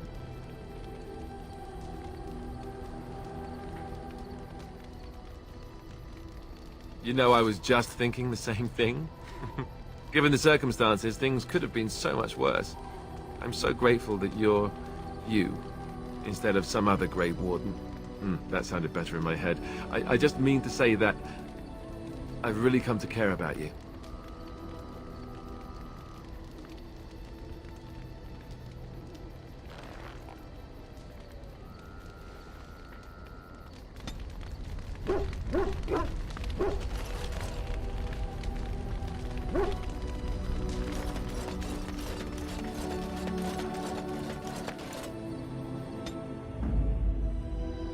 Yes. Indeed. Yes.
return. Might you have news? Unchanged, I'm afraid. We've tried more magical healing, but nothing works. As time passes, I become more and more convinced the urn might be our only hope. You have? Wonderful. Let us go at once to Eamon's side and see if the urn's healing powers live up to their reputation.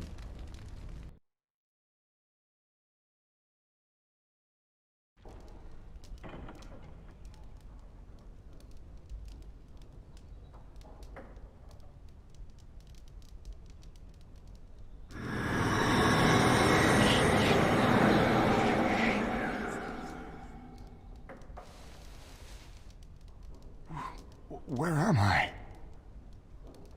Be calm, brother. You have been deathly ill for a very long time. Do you remember nothing? Tegan? What are you doing here?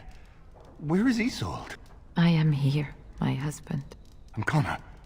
Where is my boy? Where is our son? He lives, though many others are dead. There is much to tell you, husband. Dead? Then it was not a dream. Much has happened since you fell ill, brother. Some of it will not be easy for you to hear. Then tell me. I wish to hear all of it.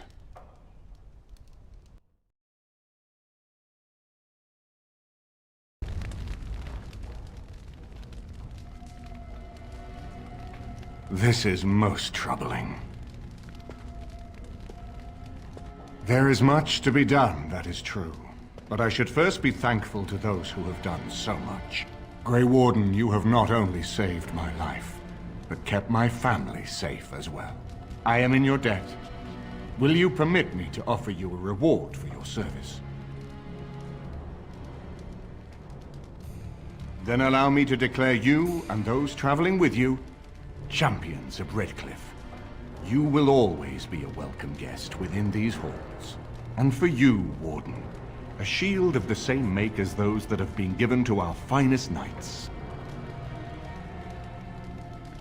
We should speak of Loghain, brother. There is no telling what he will do once he learns of your recovery. Loghain instigates a civil war even though the Darkspawn are on our very doorstep. Long I have known him.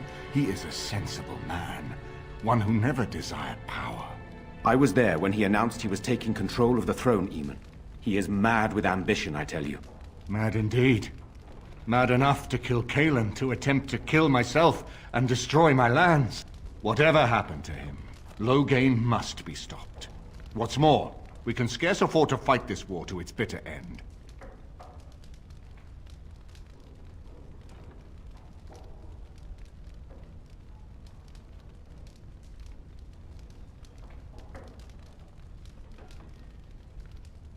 I could unite those opposing Loghain, yes. But not all oppose him. He has some very powerful allies. We have no time to wage a campaign against him. Someone must surrender if Ferelden is to have any chance at fighting the Darkspawn.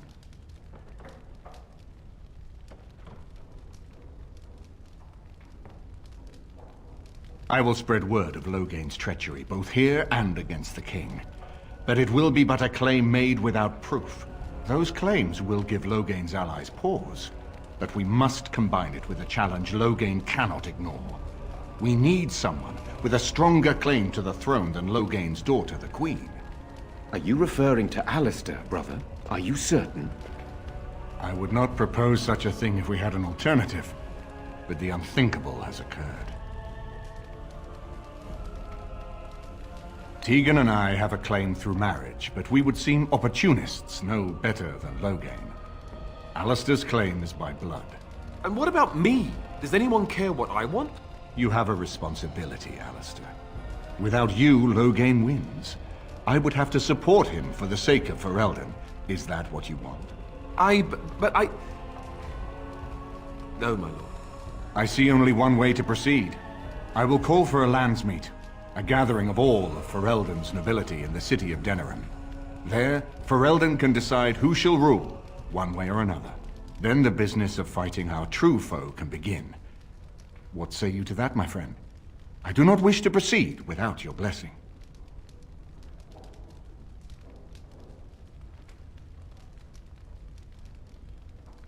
That depends. If we cannot get a consensus in the Landsmeet for Alistair, we cannot afford to oppose Loghain either. Does that mean Loghain could win? A man who killed his own king, who has gone mad with power? Perhaps. We must see that he does not.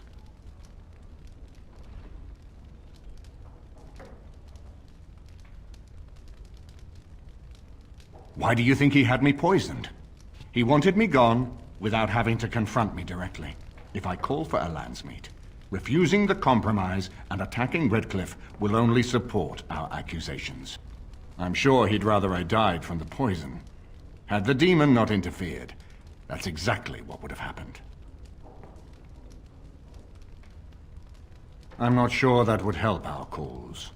We would become the criminals, and our accusations would become excuses. Furthermore, I'm not even certain where Loghain might be. Unless we convince some of Loghain's allies to abandon him, that's not likely to happen. Our army is not large enough. As a Grey Warden, you may gather allies to you, but we need those forces to face the Darkspawn, not to battle against our own.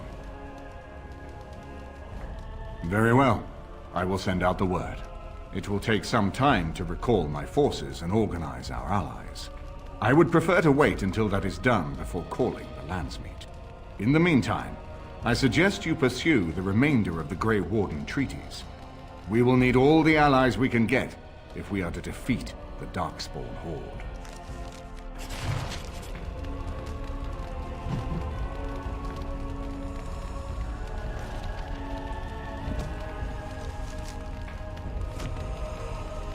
We are still not yet ready to call the Landsmeet, Grey Warden. Pursue your treaties and return with new allies, if you are at all able to. You have restored Eamon. I am most grateful. It's up to him what happens next. If anyone can force an end to the civil war, he can. My husband lives thanks to you. I am grateful. The Earl's recovery is a boon to the nation. We all owe you a great debt.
Swing wildly!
It is begun.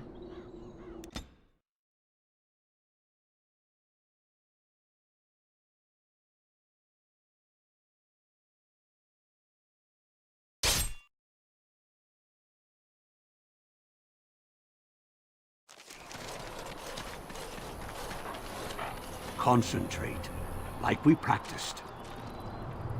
Now, fire!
Discipline and focus.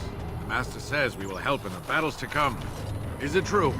Is this the Great Blight?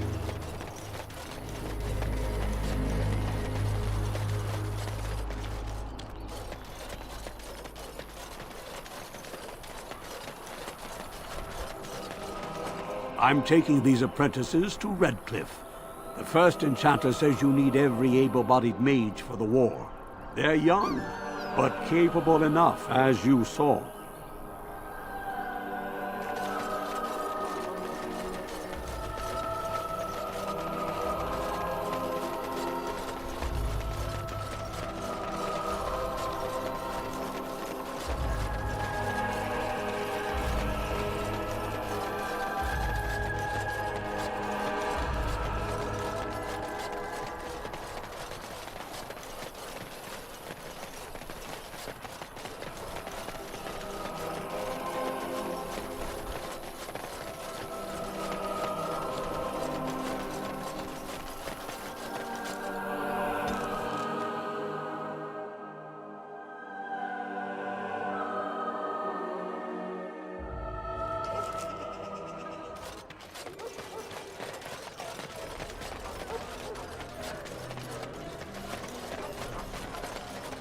As there is but one world, one life, one... And after much sweat, blood and toil, her labors ended, and the world marveled at what she wrought. Blessed are the peacekeepers, champions of the just. Very well.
As there is but one world, one life, one death, there is but one God, and He is our Maker.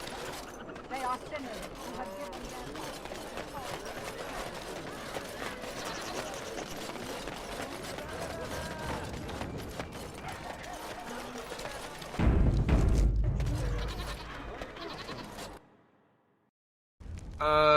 Hello? Hey, you have linens to wash? I charge 3 bits on a bundle, you won't find better. And don't trust what that Natalia woman tells you either. She's foreign and she'll rob you blind. I'm not here to have any wash done. My name's Alistair. Well, this may sound sort of strange, but are you Gordana? If so, I suppose I'm your brother. My what? I am Goldana, yes. How do you know my name? What kind of tomfoolery are you folk up to?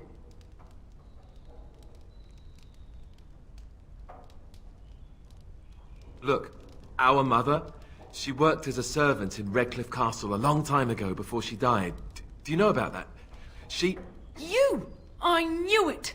They told me you was dead. They told me the babe was dead along with mother, but I knew they was lying. They told you I was dead? Who? Who told you that? Them's at the castle. I told them the babe was the king's and they said he was dead. Gave me a coin to shut my mouth and sent me on my way. I knew it. I'm sorry, I didn't know that. The babe didn't die. I'm him. I'm your brother. For all the good it does me. You killed mother, you did, and I've had to scrape by all this time. That coin didn't last long, and when I went back, they ran me off.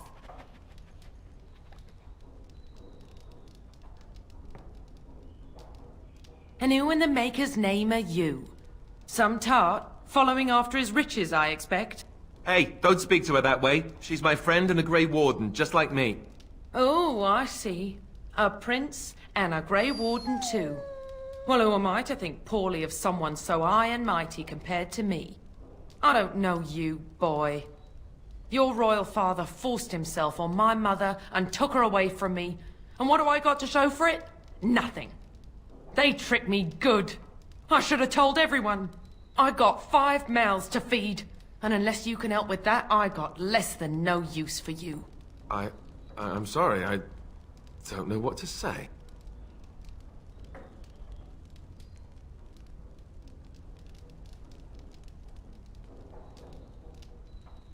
Well, he found it.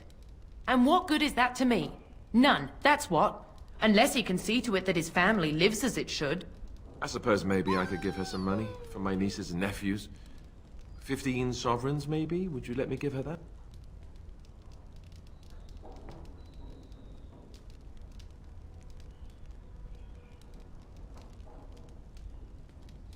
Then I don't know what else we can do.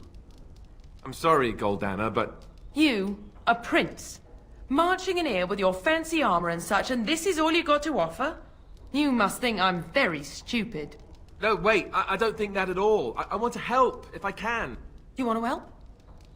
You go to whatever high and mighty folks you run with, and you tell them you've got nephews and nieces that aren't living as they've a right to. You do that.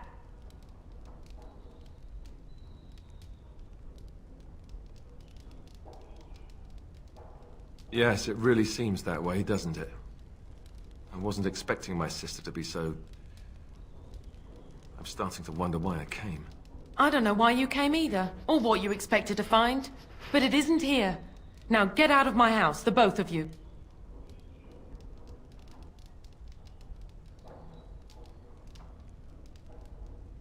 I agree.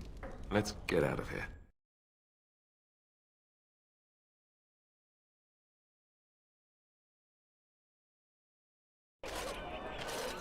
Well, that was not what I expected, to put it lightly. This is the family I've been wondering about all my life. That shrew is my sister? I can't believe it. I guess I was expecting her to accept me without question. Isn't that what family is supposed to do? I feel like a complete idiot.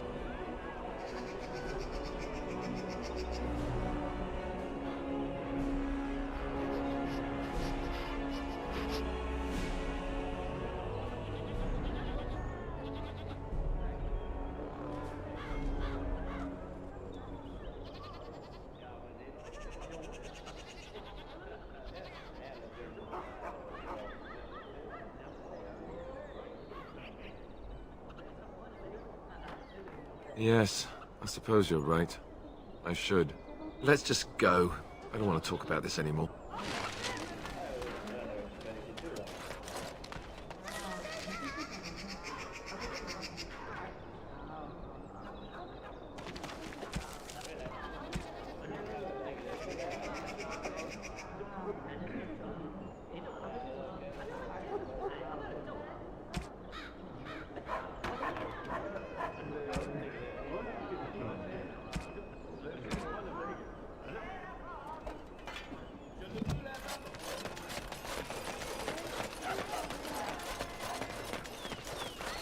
Magic exists to serve man and never to rule. I shall do it.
It is begun.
like.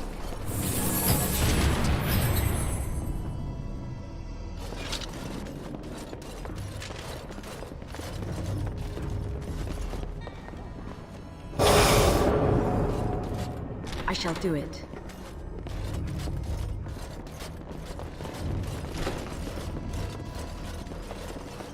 As you say.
Very well.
On it.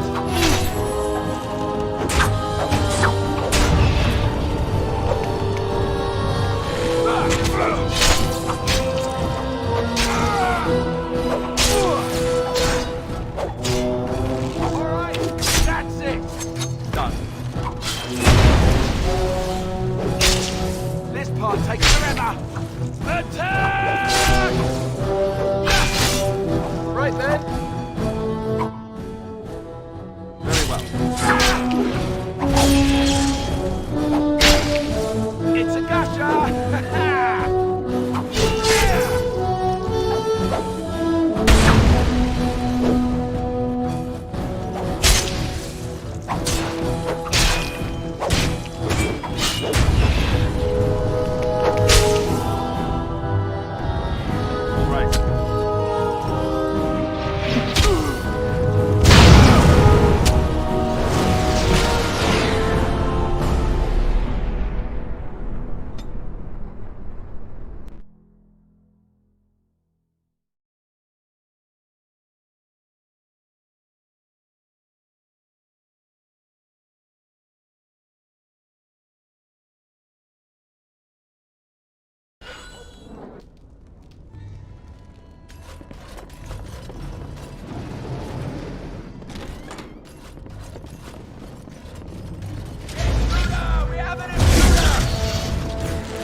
I shall do it.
What would you like?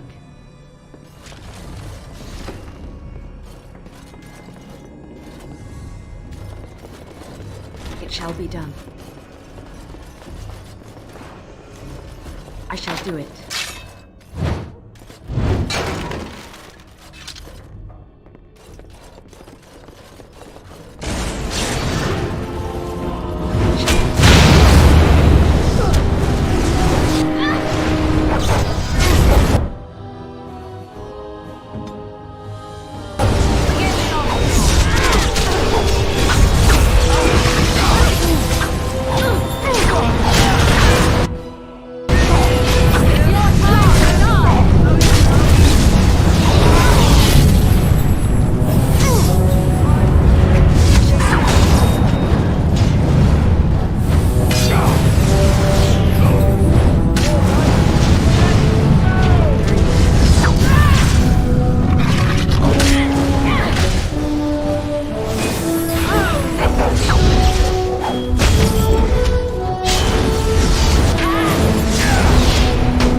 Very well.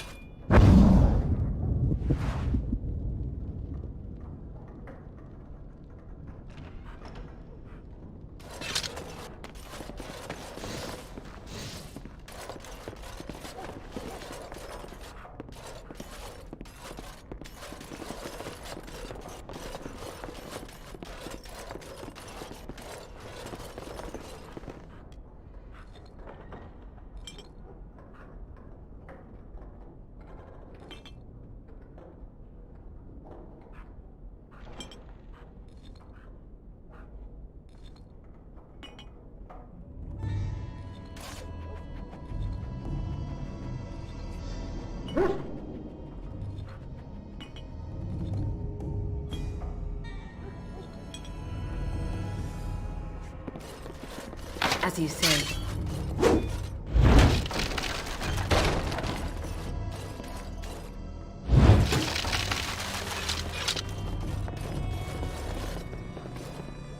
I shall do it.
Your wish?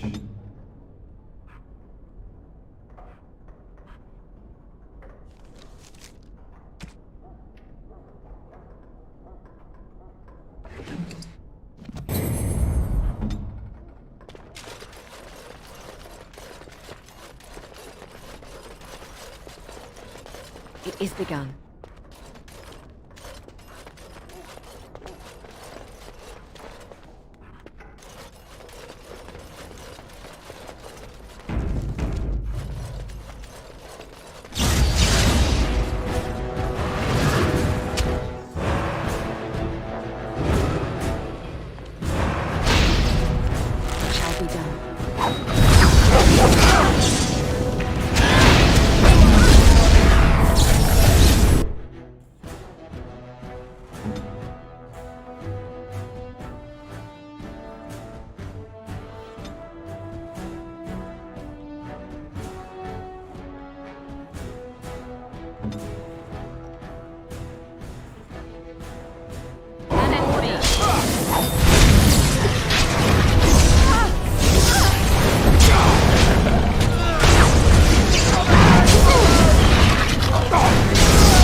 Very well.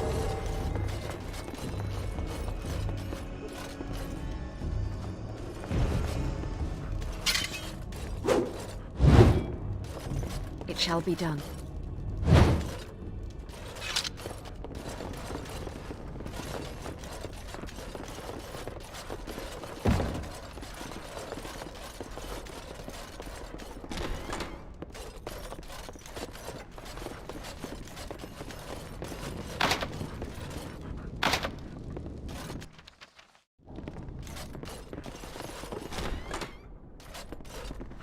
I know not how you're survived thus far.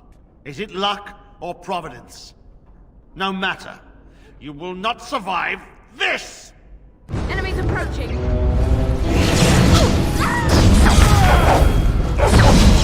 Let us end this!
It shall be done.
If there's anything I can do for you, please, please tell me. I'm sure you'll be pleased with the goods my boy and I have collected, and with your discount.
What say you?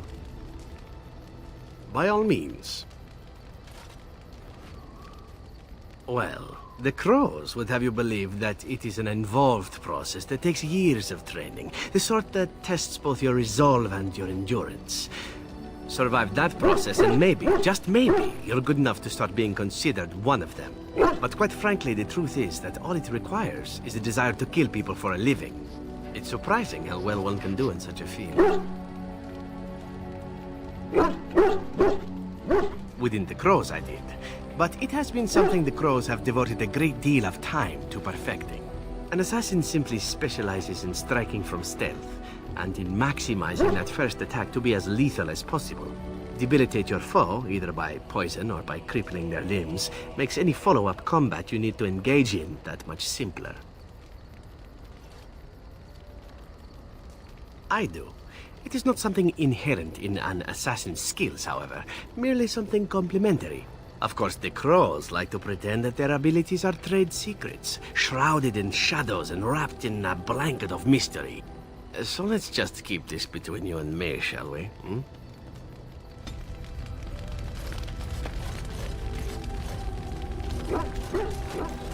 What's on your mind?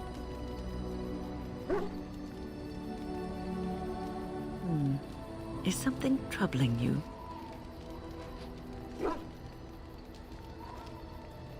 A Grey Warden should put aside the person that he used to be. It has shaped the person that he is, but he has become something greater. Grey Wardens have no titles. They owe no allegiance to a king or lord. They cannot serve one people. They must serve them all and protect them all. You are one of the 2 surviving Grey Wardens in Ferelden. You defend all of us, and much rests on your shoulders. It may not mean much to you, but thank you for having the courage to continue to fight. And that gives me hope.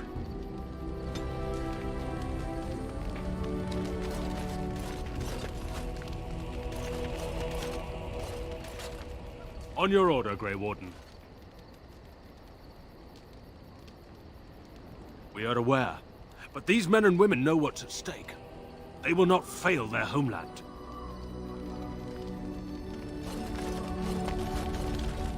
Something I can help with? Yes? What's on your mind? There are many rumors about spies, or legion or otherwise. What are you referring to exactly?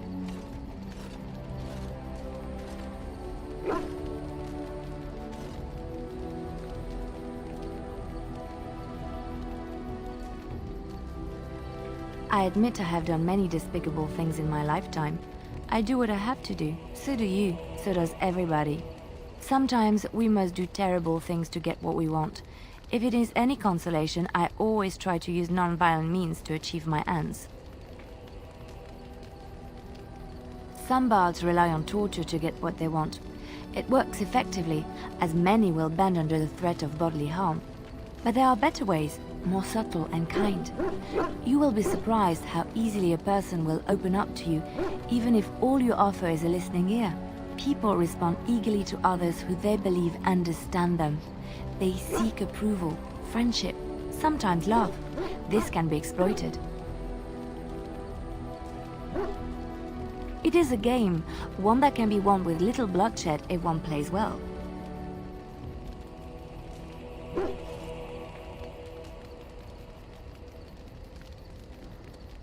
Isn't it? Everyone can be seduced by the right woman. The trick is predicting who she is and becoming her. Master the game, and no one can resist you.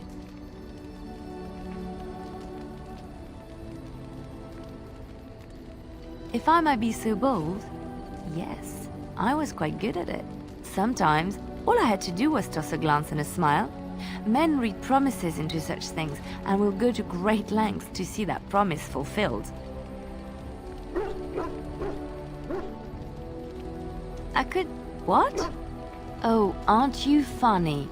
I see your point. We will slay this darkspawn using conventional means, pointy sticks and all that. But come, it is getting late and there is much to be done.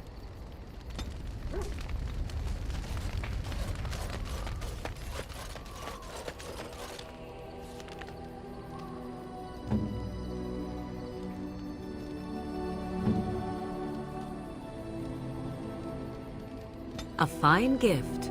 You have my thanks.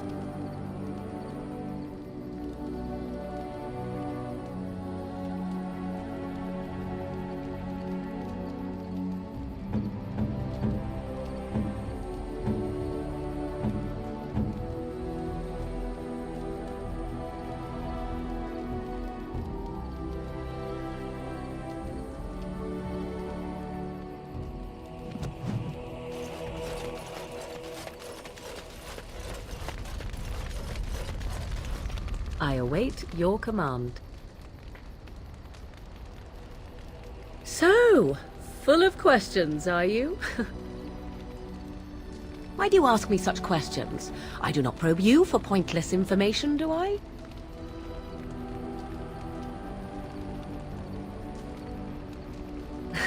Oh, what luck. What is it you asked if I grew up in the wilds? A curious question. Where else would you picture me? For many years it was simply Flemeth and I. The wilds and its creatures were more real to me than Flemeth's tales of the world of man. In time I grew curious. I left the wilds to explore what lay beyond, never for long. Brief forays into a civilized wilderness.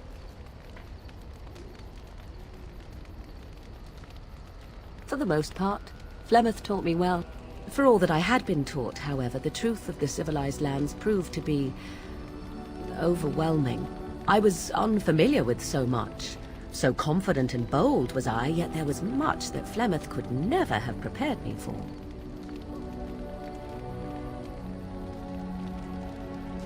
I rather doubt that.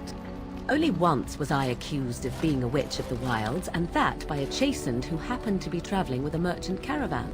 He pointed and gasped and began shouting in his strange language, and most assumed he was casting some curse upon me. I acted the terrified girl, and naturally, he was arrested. Men are always willing to believe two things about a woman. One, that she is weak, and two, that she finds him attractive. I played the weakling and battered my eyelashes at the captain of the guard. Child's play. The point being that I was able to move through human lands fairly easily. Whatever humans think a witch of the wild looks like, 'tis not I. Not that I did not have trouble. There are things about human society which have always puzzled me, such as the touching. Why all the touching for a simple greeting?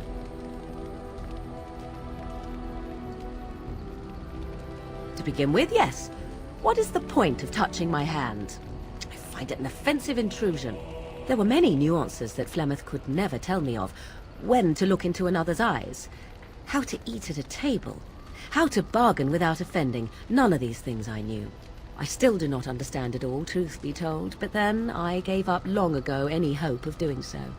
When I returned to the wilds last, I swore to Flemeth that I had no intention of leaving again.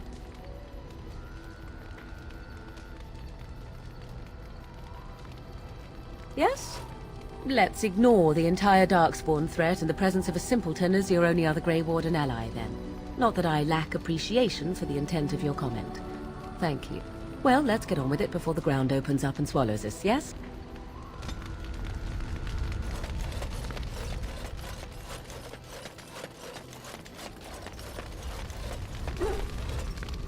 You know, I've been thinking.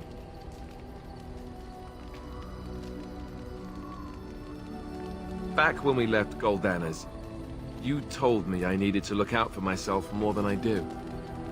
I'm beginning to think you were right. I need to stop letting everyone else make my decisions for me. I need to take a stand and think about myself for a change, or I'm never going to be happy.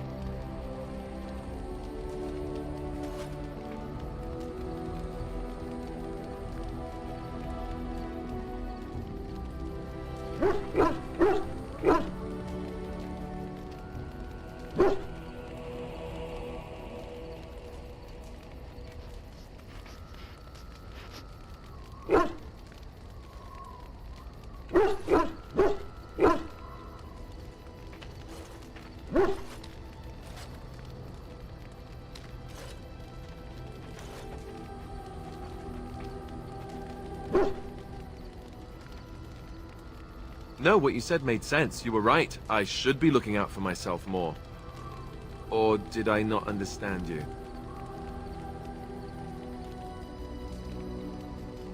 Then from this point on, I'll be looking out for myself more. I should have done this a long time ago. I just wanted to thank you. Meeting you is the one bright spot out of everything that's happened. Let's go. We've got a lot left to do.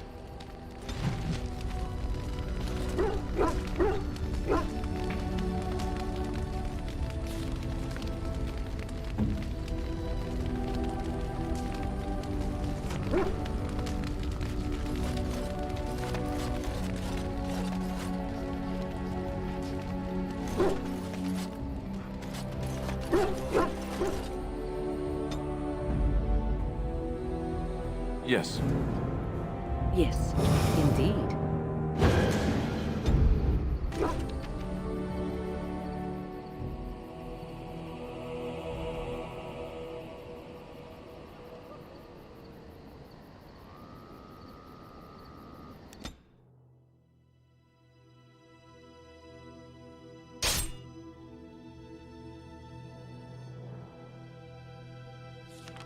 We must not exhaust our supply.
I know not how you have survived thus far.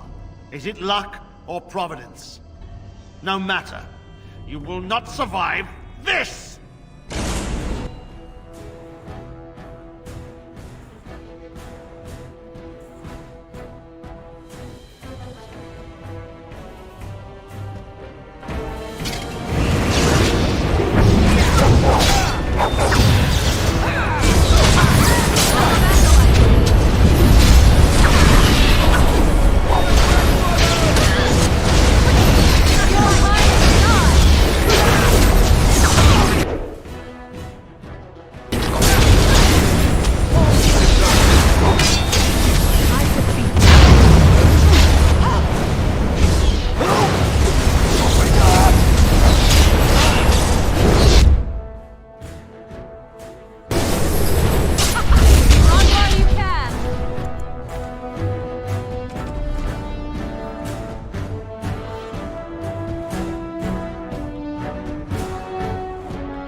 It shall be done. I know not how you have survived thus far. Is it luck or providence? No matter. You will not survive this! Enemies approaching!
My friend.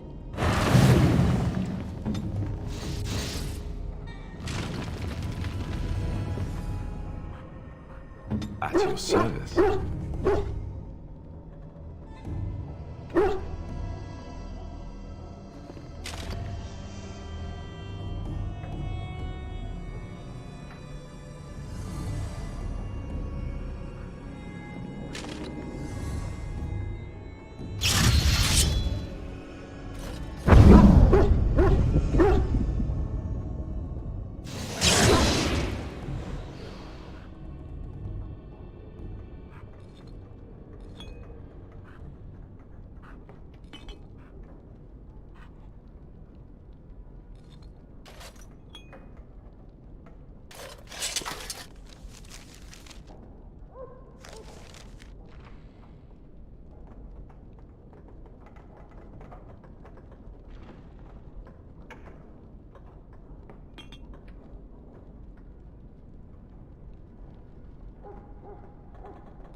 I know not how you're survived thus far.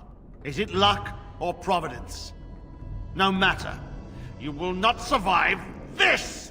We must not exhaust our supplies.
It shall be done.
It shall be done.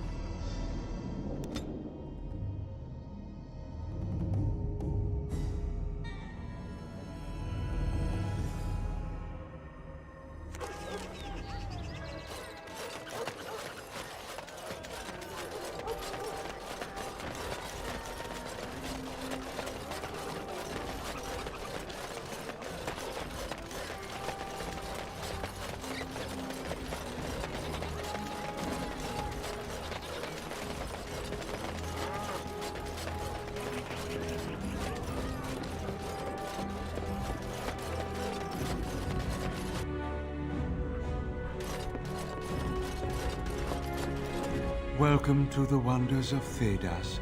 We carry items crafted by the Circle, as well as a variety of antiquities. Is there anything you would like to see?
What can I get you, stranger? Right, I'll show you around.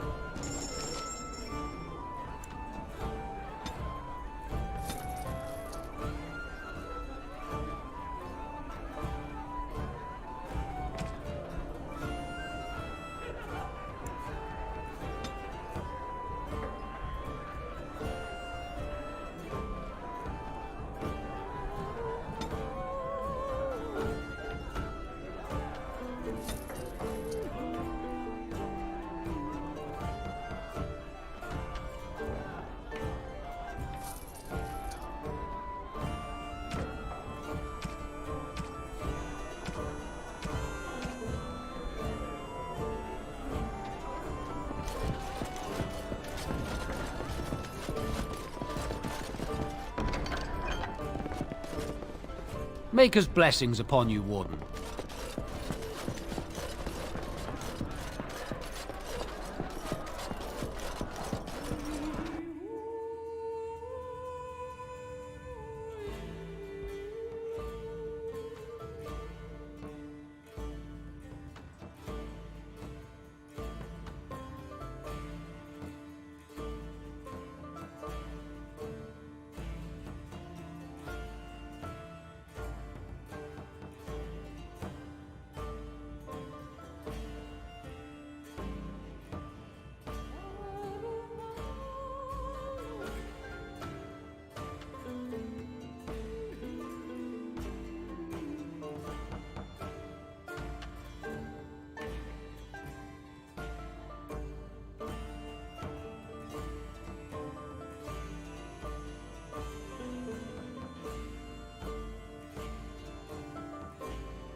Did you hear? Andraste's ashes have been found, here in Ferelden too. Mother Volan said that's just some hope. Mother Vorling is a half-blind old cow. Everyone knows Andraste came from Ferelden. It makes sense they'd bring her ashes back here. Those ashes are so old they'd be dust by now. I don't believe any of it.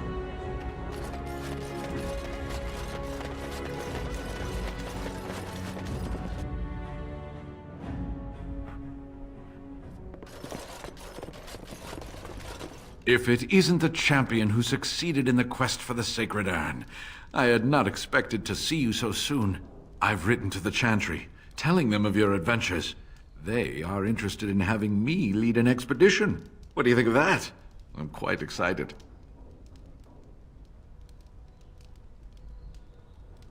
You made this all possible. I could never thank you quite enough, but I'm certainly going to try. Here, take this reward. I want you to have it. It will certainly do more good in your hands than lying around in this dusty house, eh? And if I can ask, have you gone to see the Arl? I have heard no news. The Maker smiles on us. Thank you. And now, if you will excuse me, I have so much to prepare for. I wish Waylin was here to see all this.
Are you sure I can't interest you in this hat? A pair of earrings, perhaps? A cheese knife? I'm sure you'll be pleased with the goods my boy and I have collected, and with your discount.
Are you sure I can't interest you in this hat? A pair of earrings, perhaps? A cheese knife? I'm sure you'll be pleased with the goods my boy and I have collected, and with your discount.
What say you? By all means. Well, the Crows would have you believe that it is an involved process that takes years of training. The sort that tests survive that.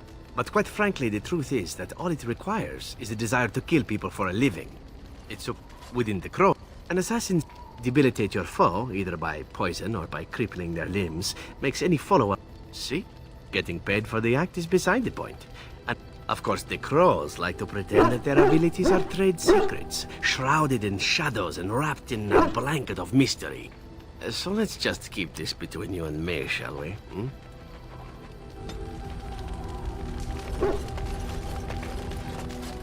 What's on your mind? Is something troubling you? A Grey Warden should put aside the person that he used to be. It has shaped the person that he is, but he has become something greater. Grey Wardens have no titles. They owe no allegiance to a king or lord. They cannot serve one people. They must serve them all and protect them all. You are one of the 2 surviving Grey Wardens in Ferelden. You defend all of us, and much rests on your shoulders. It may not mean much to you, but thank you for having the courage to continue to fight. And that gives me hope.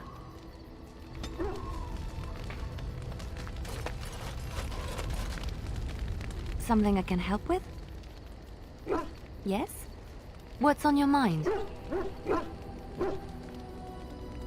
There are many rumors about spies, or legion or otherwise. What are you referring to exactly? I admit I have done many despicable things in my lifetime. I do what I have to do. So do you. So does everybody. Sometimes we must do terrible things to get what we want. If it is any consolation, I always try to use non-violent means to achieve my ends. Some bards rely on torture to get what they want. It works effectively, as many will bend under the threat of bodily harm. But there are better ways, more subtle and kind. You will be surprised how easily a person will open up to you, even if all you offer is a listening ear. People respond eagerly to others who they believe understand them. They seek approval, friendship, sometimes love. This can be exploited. It is a game, one that can be won with little bloodshed if one plays well. Isn't it? Everyone can be seduced by the right woman. The trick is predicting who she is and becoming her. Master the game, and no one can resist you. If I might be so bold, yes, I was quite good at it. Sometimes, all I had to do was toss a glance and a smile. Men read promises into such things and will go to great lengths to see that promise fulfilled. I could... what? Oh, aren't you funny? I see your point. We will slay this darkspawn using conventional means, pointy sticks and all that. But come, it is getting late and there is much to be done.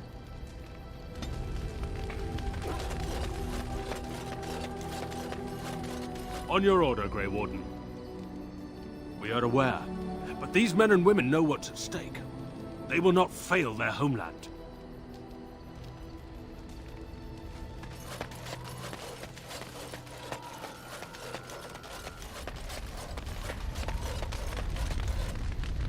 I await your command. So, full of questions, are you? Why do you ask me such questions? I do not probe you for pointless information, do I? Oh, what luck. What is it you asked if I grew up in the wilds? A curious question. Where else would you picture me? For many years it was simply Flemeth and I. The wilds and its creatures were more real to me than Flemeth's tales of the world of man. In time, I grew curious. I left the wilds to explore what lay beyond, never for long. Brief forays into a civilized wilderness. For the most part, Flemeth taught me well. For all that I had been taught, however, the truth of the civilized lands proved to be overwhelming. I was unfamiliar with so much. So confident and bold was I, yet there was much that Flemeth could never have prepared me for.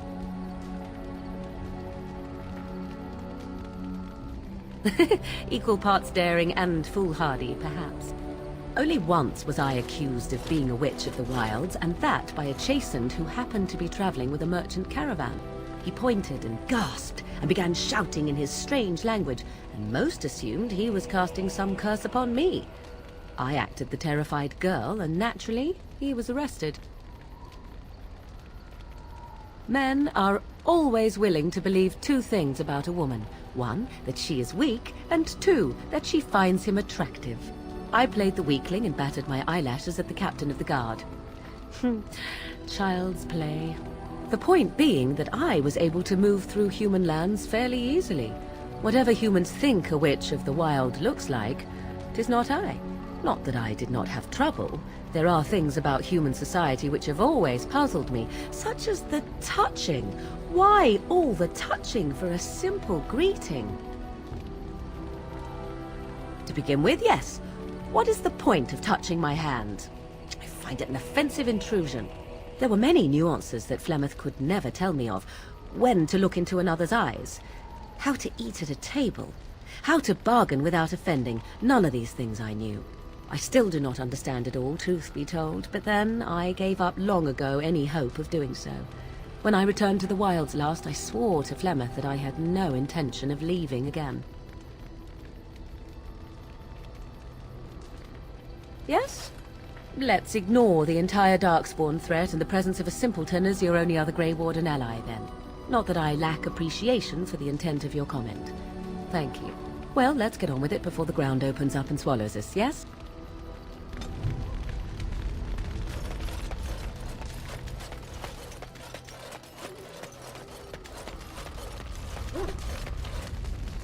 You know, I've been thinking.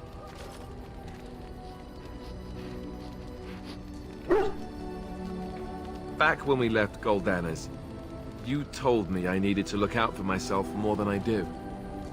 I'm beginning to think you were right. I need to stop letting everyone else make my decisions for me. I need to take a stand and think about myself for a change, or I'm never going to be happy. No, what you said made sense. You were right. I should be looking out for myself more. Or did I not understand you?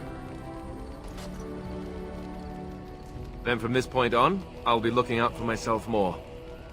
I should have done this a long time ago. I just wanted to thank you. Meeting you is the one bright spot out of everything that's happened. Let's go. We've got a lot left to do.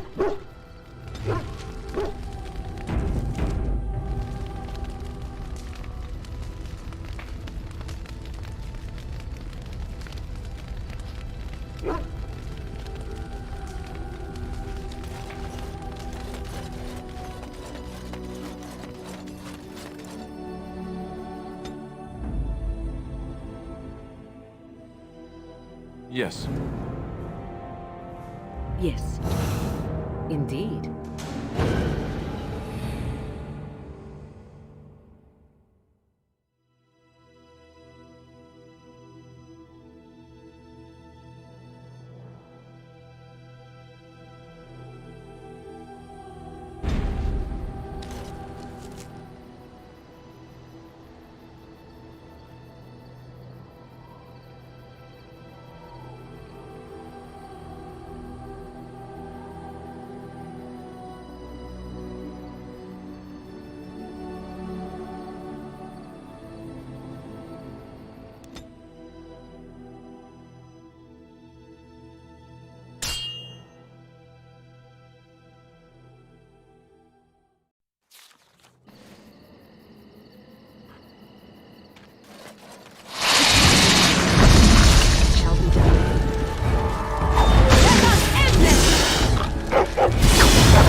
It shall be done.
It shall be done. I shall do it.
Stop right there, outsider. The Dalish have camped in this spot. I suggest you go elsewhere, and quickly. I find that hard to believe. What business could we Dalish possibly have with a group like yours?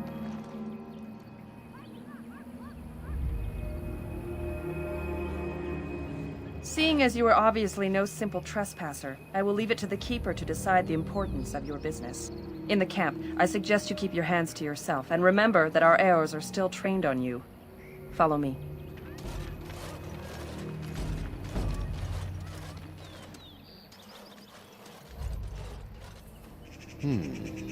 I see we have guests. And a hound amongst them. As if we haven't had enough problems with such creatures. Who are these strangers, Mithra? I have precious little patience and less time to spend on outsiders today. I understand, but this one claims to have important business with our people. I see.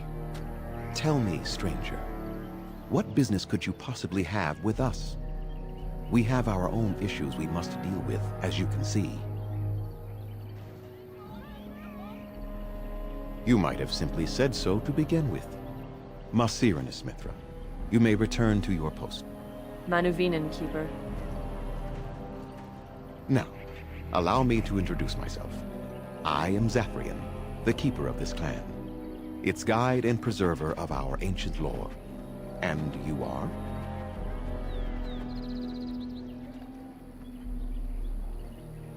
Manners. From a Shemlin. Interesting. What might be your mission here? Have you come to spread news of the Blight? I had already sensed the corruption spreading in the south. The existence of the Blight is not news to me. I would have taken the clan north by now, had we the ability to move. Sadly, as you can see, we do not. Yes, it seems like you've had your own troubles. What are the odds? I imagine you are here regarding the treaty we signed centuries ago. Unfortunately, we may not be able to live up to the promise we made.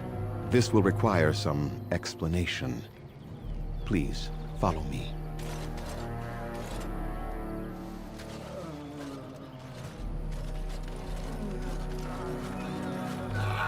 The clan came to the Brisilian forest 1 month ago, as is our custom when we enter this part of Ferelden. We are always wary of the dangers in the forest, but we did not expect the werewolves would be lying in wait for us. They ambushed us. And though we drove the beasts back, much damage was done. Many of our warriors lie dying as we speak. Even with all our magic and healing skill, we will eventually be forced to slay our brethren to prevent them from becoming beasts. The Blight's evil must be stopped. But we are in no position to uphold our obligations. I am truly sorry.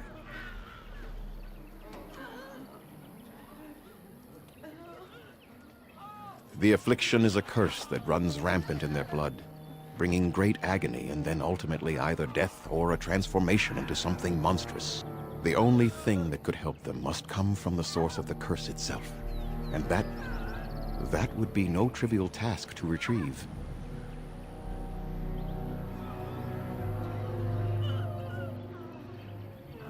No, but it is the one who made these werewolves come to be. Within the Brisilian forest dwells a great wolf. We call him Witherfang. It was within him that the curse originated, and through his blood that it has been spread. If he is killed and his heart brought to me, perhaps I could destroy the curse. But this task has proven too dangerous for us. I sent some hunters into the forest a week ago, but they have not returned. I cannot risk any more of my clan.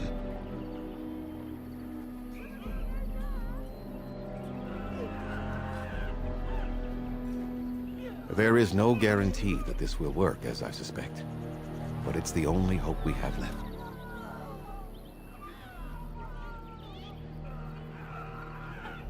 From whom? The Children of the Stone? The Shemlin? Do you truly think they have time to spare for us? I must warn you that more than werewolves lurk in the Brisilian forest. It has a history full of carnage and murder, you see. Where there is so much death, the veil separating the spirit realm from our own becomes thin, allowing spirits to possess things, living or dead. But if you can indeed help, then I wish you luck. Make them quick, if you please. I have much to do here. My apprentice Lanaya or Sayrel, the clan's storyteller, could provide you with answers just as easily. There is not much to say. It stemmed originally from Witherfang, but now any werewolf may infect someone with it.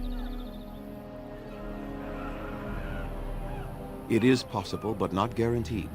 The only way to protect against the curse is not to be bitten. You will know within a matter of days. You will begin to sweat and vomit, and most tellingly, your temper will become wild and uncontrollable. If that happens to you, you should seek out Witherfang even more swiftly. Your mission at that point will be rather personal. That is a long tale I do not have time to tell. Ask Sayrel about it if you wish. No, the ones from this forest, however, do. Go on then. Watch for the white wolves. They are his eyes and ears in the forest. There is not much to say. It stemmed originally from Witherfang, but now any werewolf may infect someone with it. Go on then. I must return to caring for my people. Creator's speed on your way.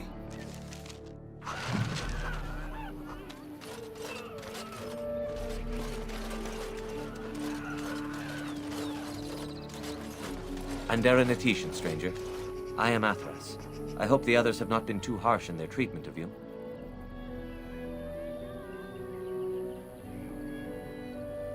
That is very generous of you. Most would assume we are unkind as a rule, and that is not the case. Especially not to a Grey Warden. But we have lost much, and it is easy to forget simple niceties at such a time. I understand you will search for the wolves in the Brecilian forest. I would join you, but Zathrian has forbidden me. None of us are happy about this situation, and I least of all. But I shouldn't speak too much about this, especially with an outsider. I am sure you have little interest in my problems. It's odd to talk so freely with a stranger, but perhaps you can help me. My wife Denilah and I both fought the werewolves in the ambush. She was injured so gravely, the curse spread rapidly in her. Zathrian fought hard to ease her pain, but there was little he could do. And though he says that Denilah is dead, he will not let me see her body. I am beginning to believe she became a werewolf, and that it is being kept from me so I do not go chasing after her. If I could just know if Denilah is alive, or what happened to her, then I could be at peace.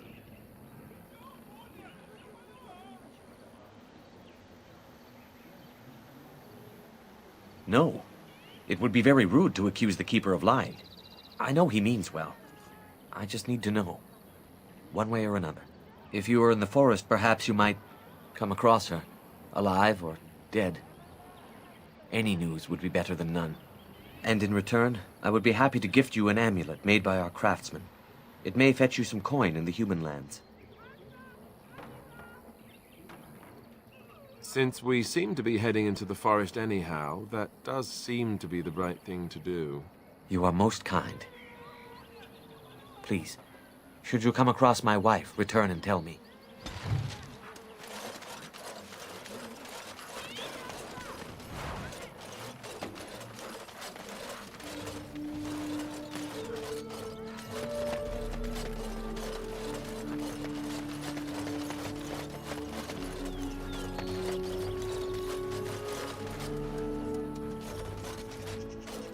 What are you doing? You've warped the wood completely. Did you leave it out in the rain? No, Master Ferrothorn. I think I just used too much heat.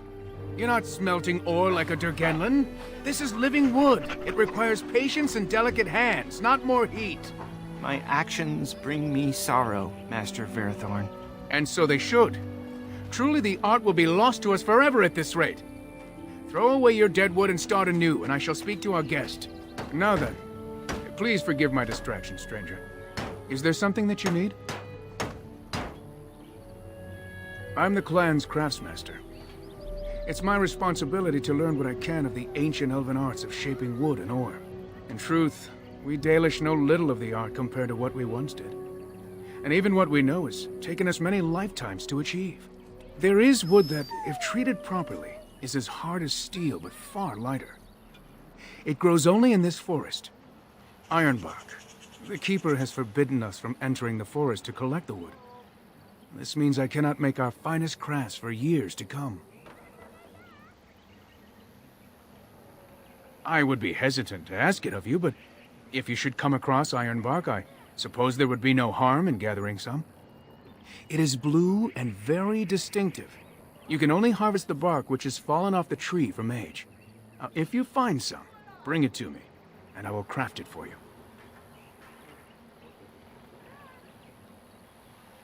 That would please me, so long as our hunters come first. I am no merchant, but let us trade. Perhaps there's something here which will be of value to you.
I'm Daranatishan, Grey Warden. My name is Lanaya. I am Zathrian's first, what you might call an apprentice, perhaps. I've been studying under the Keeper all my life. I am a bit curious of the outside world. Do you mind if I ask you a question or two?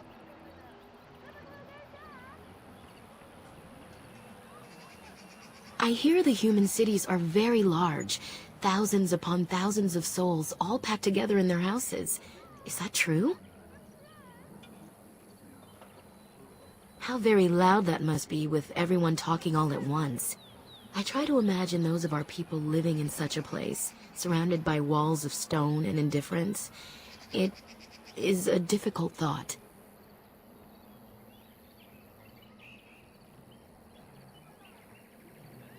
I suppose you have met many of my kind in your travels. My heart goes out to them. It is said that one day we will have a land of our own. We Dalish gather the ancient wisdom in preparation for this. When that day comes, all elves, even those who have forgotten, will reclaim their former glory. I have a question, if it's not too impolite to ask.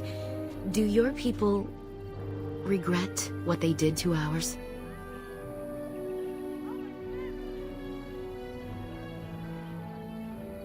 I see. That is difficult for our people to accept. Even if only some were in favor of what was done to us, the rest did nothing to stop it. A poet once wrote of them, before the fall of the Dales. Like dragons they fly, glory upon wings.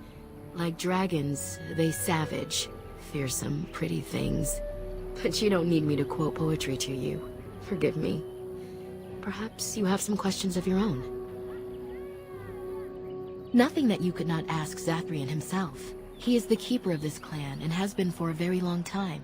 He is also a very good man who has lost much. The Dalish are everything to him, and he would do anything to protect them. He lost his family a very long time ago. I don't know the story, but I understand the circumstances were horrific. A keeper is, first and foremost, the leader of the clan. He decides where we go and when we shall move. He's also responsible for knowing the clan's ancient lore and passing it on to the others in the clan. Without a keeper, the clan's knowledge is lost forever, so the clan protects him like no other.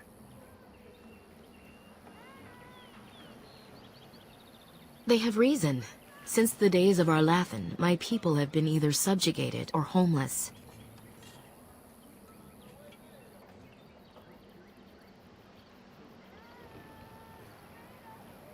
That was our second homeland. Our first was the great city of Arlathan. The Dales came when they were freed from enslavement. Elves everywhere journeyed hundreds and thousands of miles to the Dales, eager to start their lives anew. They called it the Long Walk. They reached the Dales and made it their own. And one day it was taken from us too, and you wonder why we are hostile. It was our ancestral home, long ago when the humans first came to these lands. We were free then, and immortal. We did not know how to deal with the humans, and in the end, they turned their power against us and destroyed Arlathan. Our ancestors were enslaved, and our culture lost forever.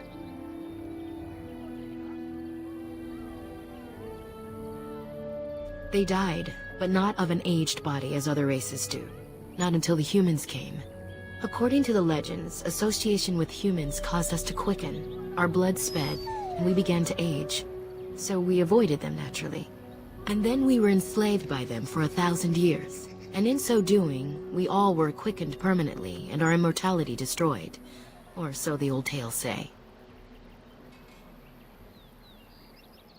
In time, and with seclusion, we Dalish have lengthy lifespans, and they will get longer.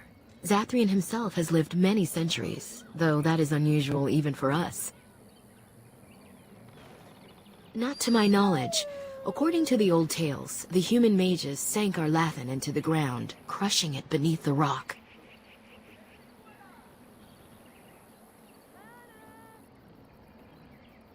Yes, after a millennium of slavery, Andraste herself freed our people. She who was your maker's chosen.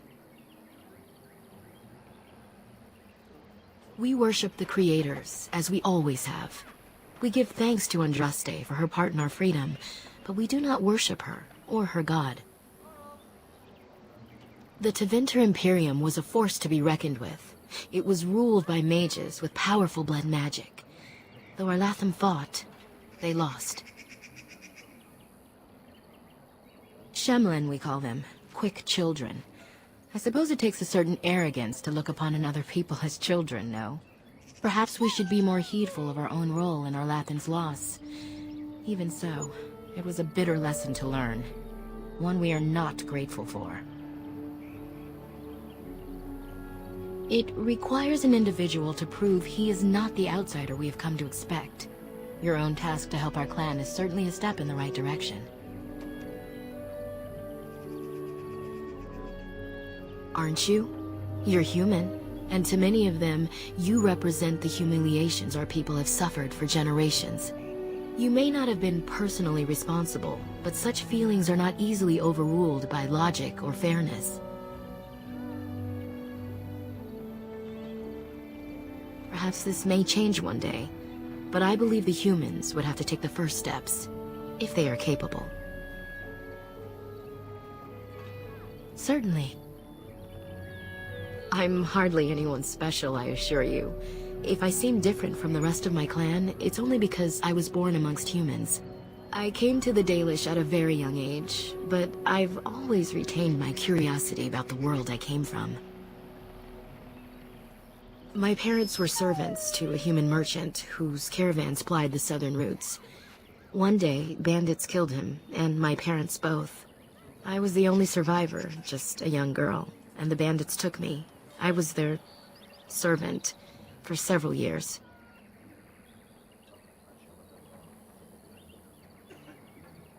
It was. The long years of reflection have allowed me to come to terms with it, to put them in perspective. I can only imagine what would have happened had the clan not saved me from them. I owe them my life for that, and more. The bandits killed a scout when the clan passed near their camp. When the clan discovered him, Zathrian came looking for his killers. He followed their tracks for almost a month, and when he finally caught up to us, he fell on the bandits like a terror. No one could stop him. I sat there and I watched him attack them in a blur, and I reveled in every blow. And he saw me. The fury in his eyes turned to pity. He took me back to the clan, and I've been here ever since. It's possible I might have had some, maybe many. Zathrian offered to take me back, but I had no idea where I was from, and I wanted to stay with the man who rescued me. The clan is my family. Any others out there? It's best they believe that little girl died with her parents. For now, the clan is all I need. My old world could not have offered me all this, and the knowledge of a keeper as well. Perhaps one day, when I am keeper, I might inquire out of curiosity. I'm not sure what lies down that road except pain, however. I am not a keeper. I am Zathrian's first. Though because I was not born into the clan, becoming his first was very difficult. We Dalish have old traditions. The clans come from the ranks of the nobility that once ruled the Dales, you see. The keepers of those old clans have the strongest and purest blood that reaches back to the days of Arlathan. I had to compete against the other candidates for first, to be better than them in everything, simply because I was not of the old blood. I am. The ceremony where Zathrian anointed me as his first was the proudest day of my life. The clan has placed great trust in me. One day, I will lead them and be the one who secures our future. As you wish. Darth Shirel.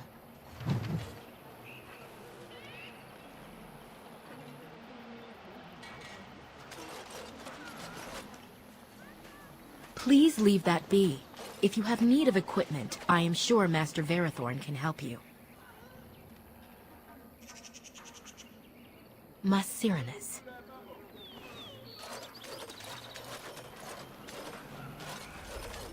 We few wanderers greet you, Shemlin. We understand you are venturing into the Haunted Forest to save our brethren. I suspect your efforts may be in vain. An entire group of our hunters went into the forest to do as you intend, and they have not returned.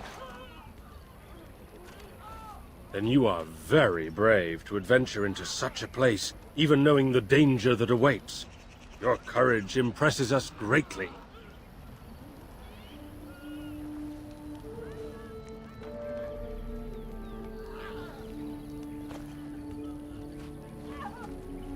Nothing will help us now. Least of all the meddling of an outsider. You are being most unkind, Serral. Would you refuse our hunter's help simply because of the hand that offered it? You shame me, Lethalan. I have allowed my bitterness to cloud my better judgment. Forgive me, Grey Warden. It is most difficult to forget the lessons the Shemlin have taught us. Perhaps I can yet make amends. Stay while I spin a tale for our children. And then I will tell you of the forest if you desire.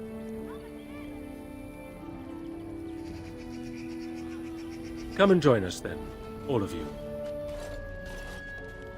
Now, what say we tell the story of the fall of the Dales? Which of you children knows that best? I think I do. Yes? Then come, child. Oh, don't be frightened of the outsiders. Now, where do you suppose such a tale should begin? When we were slaves? Yes. Long ago, our people were slaves to an empire the Shemlin had built on the darkest magic. They took away our history and our language and left us nothing. And then that empire fell. We were freed. Because Andraste came with her army, and Shartan joined her. Yes. Andraste, the Shemlin prophet, came out of the south and challenged the Tevinter Imperium. Our ancestor, Shartan, fought at her side. And when the rebellion came to an end, we were given a new homeland in the west, the Dales. We began to rebuild the culture and history we had lost in our years of slavery. We worshipped the creators and made the Dales our home. Perhaps you know what happened next, stranger. Do you know what happened to the Dales?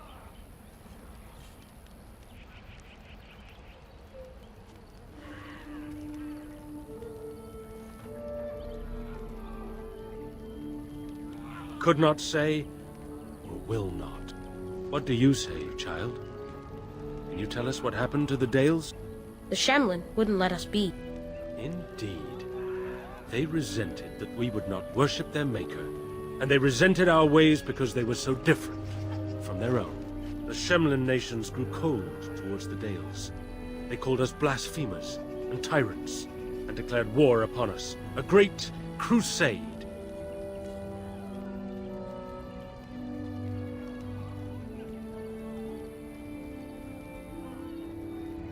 And which is worse? The actions of those who believed they were right, or the inaction of those who knew they were wrong? Oh, I am certain we played a part in our downfall. We believed that the Shemlin would not revoke their prophet's gift so lightly. We were wrong.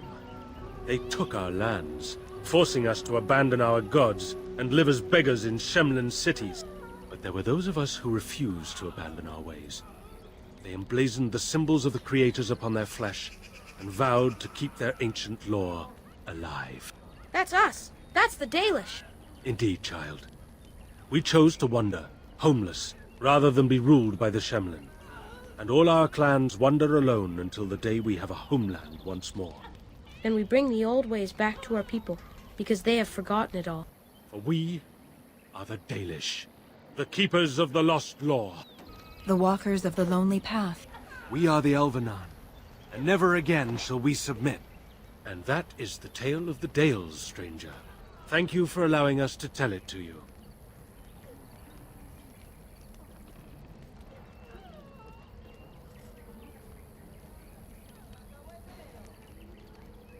Perhaps another time.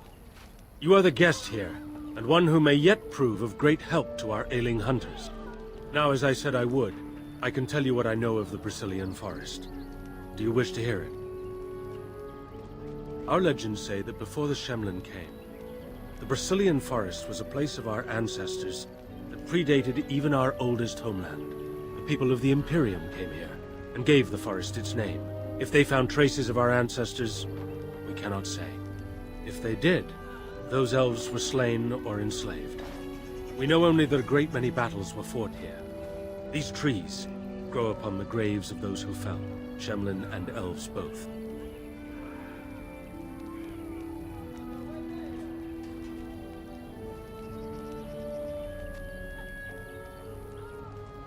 So much death in one place tore the veil into the beyond. The Shemlin know the beyond as the Fade, the place of dreams and spirits. When the veil is torn, spirits pass into our world freely.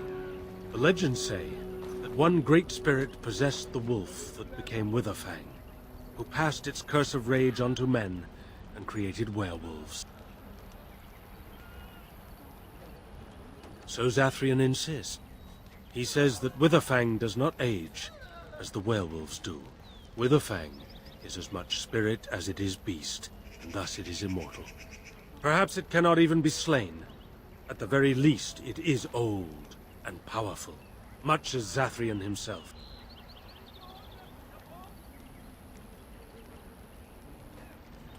The forest is said to be haunted. Spirits possess the trees, the wolves, even the bodies of the dead. They yearn for true life, you see. Who can say what value the Imperium placed on this land? And how many elves died here, in slavery? Even the barbarians, who came to overthrow the Imperium, fought and died on this soil. No one knows. When the Shemlin lived in these parts, the curse would spread anew to a few of them with each passing year. They would run off into the forest, never to be seen again. Eventually, all the Shemlin left. One assumes the werewolves survive by passing their curse to their offspring. They have had no new blood. Until now, that is. It is said that one or two have turned already, though the Keeper denies it. As for the rest, they will either die or turn, unless they are killed out of mercy. I would rather die than become a ravening, soulless beast. Wouldn't you? One last warning. The forest is like a thing alive. changes as it wills, closing paths behind you and opening up new ones. Too many have become lost within, unable to find their way out. Were I you, I would endeavor not to make the forest my enemy.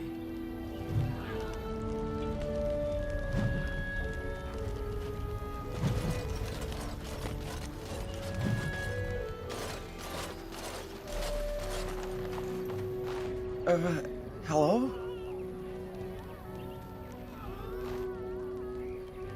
Of course. I'm very sorry. It's just that we don't get many visitors. Like you, I mean. Of your kind. Oh, of course. It's just that they don't... I mean, you don't... Oh, I should start over. I am Kamen, a hunter apprentice. Though I wish I could become a real hunter. I shouldn't be talking about this to an outsider. You wouldn't understand. I suppose there's no harm in it. It's not like you can help me. I've been an apprentice for too long. To become a true hunter, I must bring back the pelt of the beast I killed myself. A boar or a wolf or something. I wanted to hunt in the forest, but we're forbidden to enter because of the attack. But the real problem is Gaina.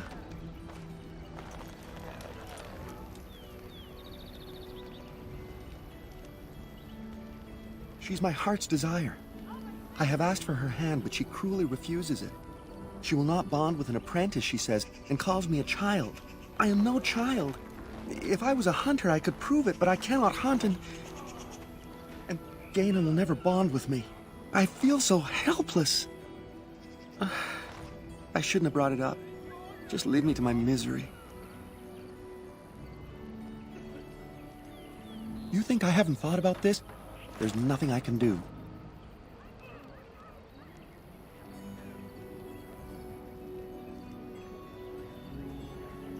No, I couldn't do that. I must kill the beast myself.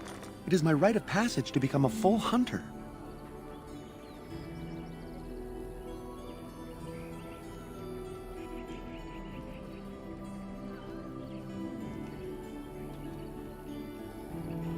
You are right. I do want to marry Gaina before she marries someone else. So you would get a pelt for me? Why would you do that?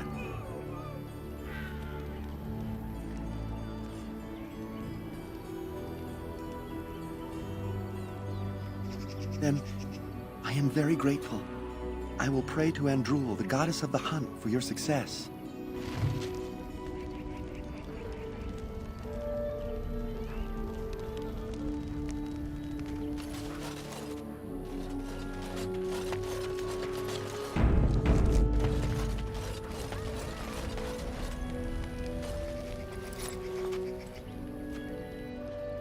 Andaran Atishan, outsider. You spoke to him? What did he say?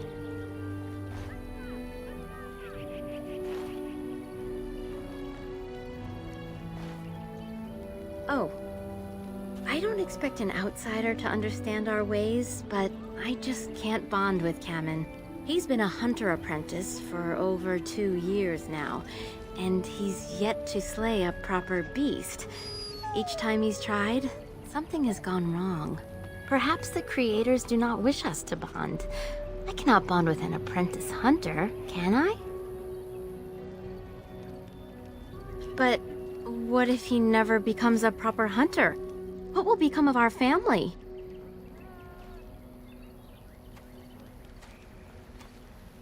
Oh, you are right! I have made poor Kamen miserable. No wonder he cannot complete his hunt. Masiranas, thank you. You have helped me put this into perspective. I will go and speak to Kamen.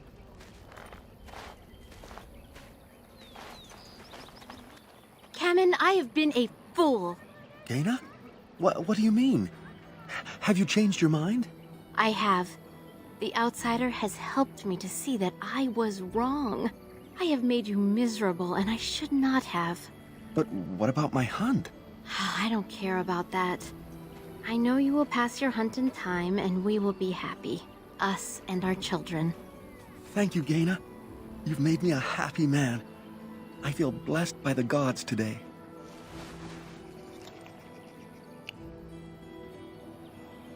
We are both very grateful for the part you've played in bringing us together. How marvelous you are. I am so happy. Does anyone else feel the urge to vomit? No? 'Tis just me? Here, take this. It's been in my family for a very long time, but I hope it plays some part in your battle against the Darkspawn. It's the very least we could do.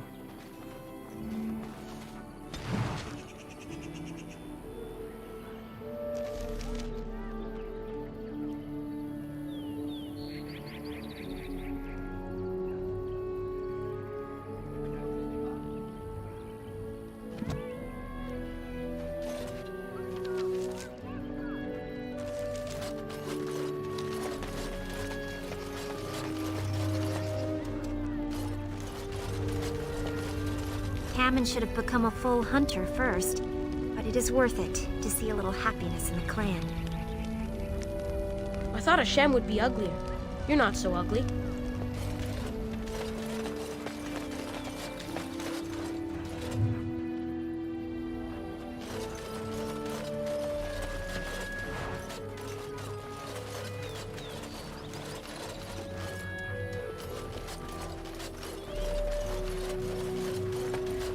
We are pleased you are here. Perhaps the creators have sent you to us in our time of need.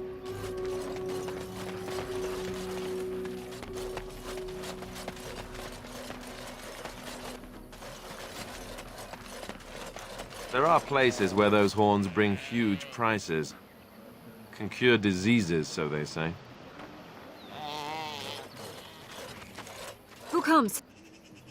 Oh, I beg your pardon, stranger. I was so busy attending to the Hala, I did not hear your approach. They are the noble beasts that pull our Aravel, what humans call land ships. They are our companions and our guides. I have seen your horses. The relationship is different, as is the purpose. We ride the Hala, but never with reins or a saddle. It is the Hala who decide where to lead us, and our privilege that they take our Aravel with them. In return, it's the herder's job to speak to the Hala and care for their needs. It's a bond of friendship, and not servitude. I fear she may have been bitten during the werewolf attack. I have tried speaking with her, but she is too agitated for me to understand. The curse would not affect her as it would us, but it would still be lethal, and it may prove contagious to the other Hala as well. I can find no wound on her, but if she's truly ill, then I will have to put her out of her misery, for her sake as well as that of the others. I don't know. Do you have any skills that might help her? If you do, I would be grateful.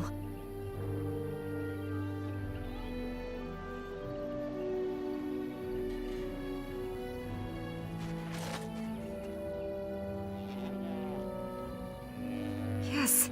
That's it, she's calming down. That's it, love. Be calm. Tell me what troubles you. Ah, I see. It is her life mate who is sick, not her. He was bitten on the leg during the attack, and she fears greatly for him.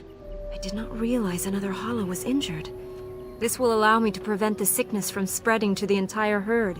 Masiranus, thank you. You have done my clan a great boon this day. I will always be grateful for your help.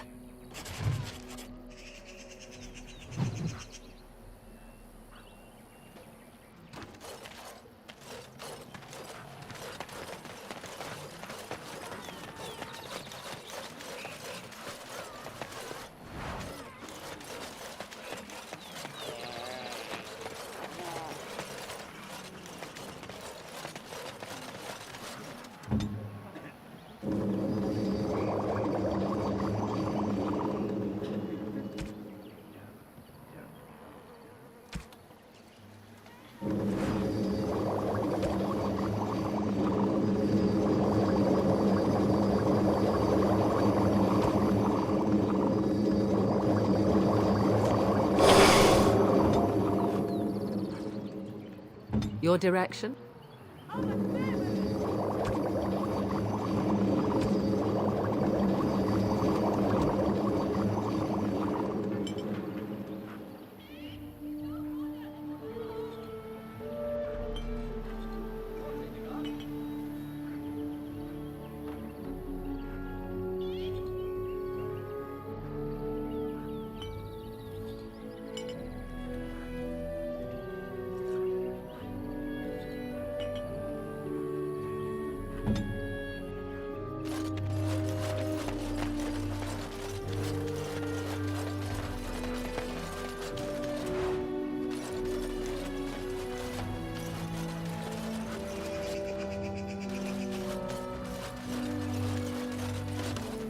It shall be done.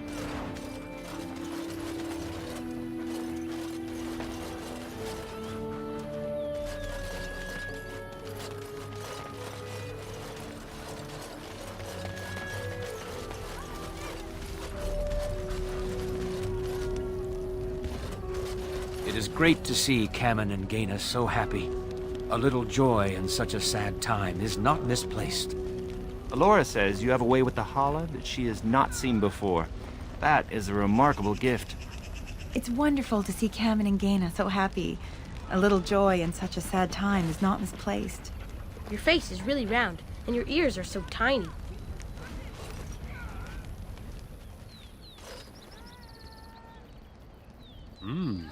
Gaina and Kamen together, I see. Strange that you should take the time to involve yourself in that affair, of all things. We know only what Zathrian has told us over the years. I never saw one myself until the attack.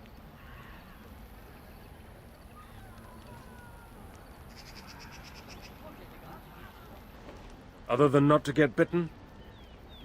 Not that I know of. As you know, they can shapeshift into wolves, allowing them to hide amidst the true wolves. The hunters say they have strength and speed far beyond what's ordinary, and are as tough as such beasts come. Like wolves, they hunt in packs so as to combine their strength. But in the end, a blade kills them as surely as it does any other. What you need to fear is their bite. If you're infected, you are done, though not right away, and not all at once. Some of us have wondered. The Keeper says they are simply cunning, that any beast can lie in wait. But this seemed more than that. It was planned. These are no simple beasts. Then the real question is why the Keeper would insist that it is not so. I do not believe he would. But even the wisest of men do not always see the truth in front of them. Nor do they always wish to. Of course. You wish something else? Dareth Shirel.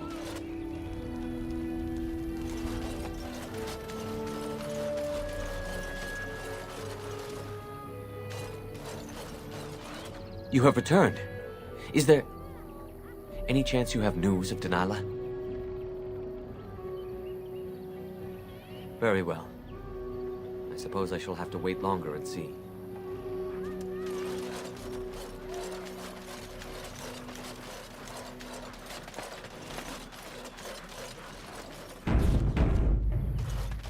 I trust there are no hard feelings about my questioning of you when you arrived.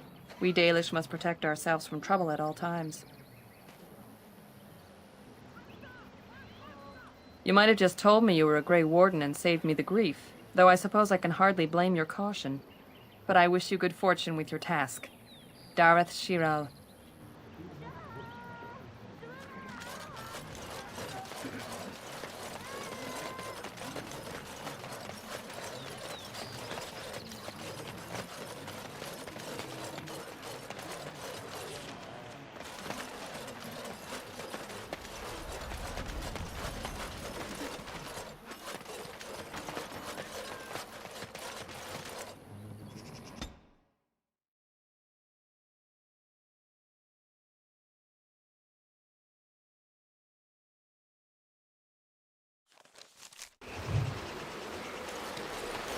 Ah, more forests. Here I thought I had left the wilds behind for good.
The Watchwolves have spoken truly, my brothers and sisters.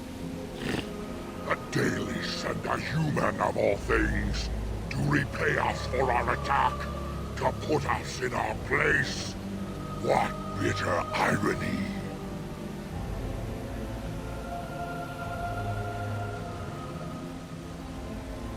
We are beasts, but we are no longer simple and mindless.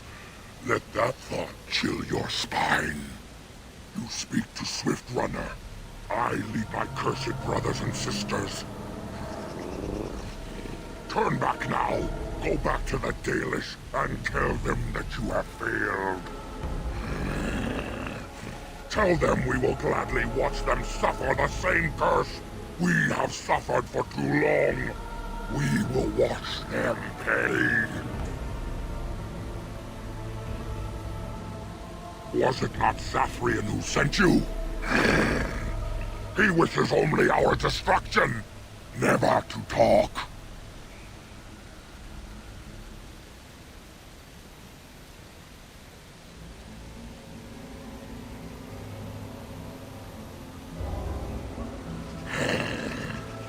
We have never met, he and I. He would not survive the experience. I swear it.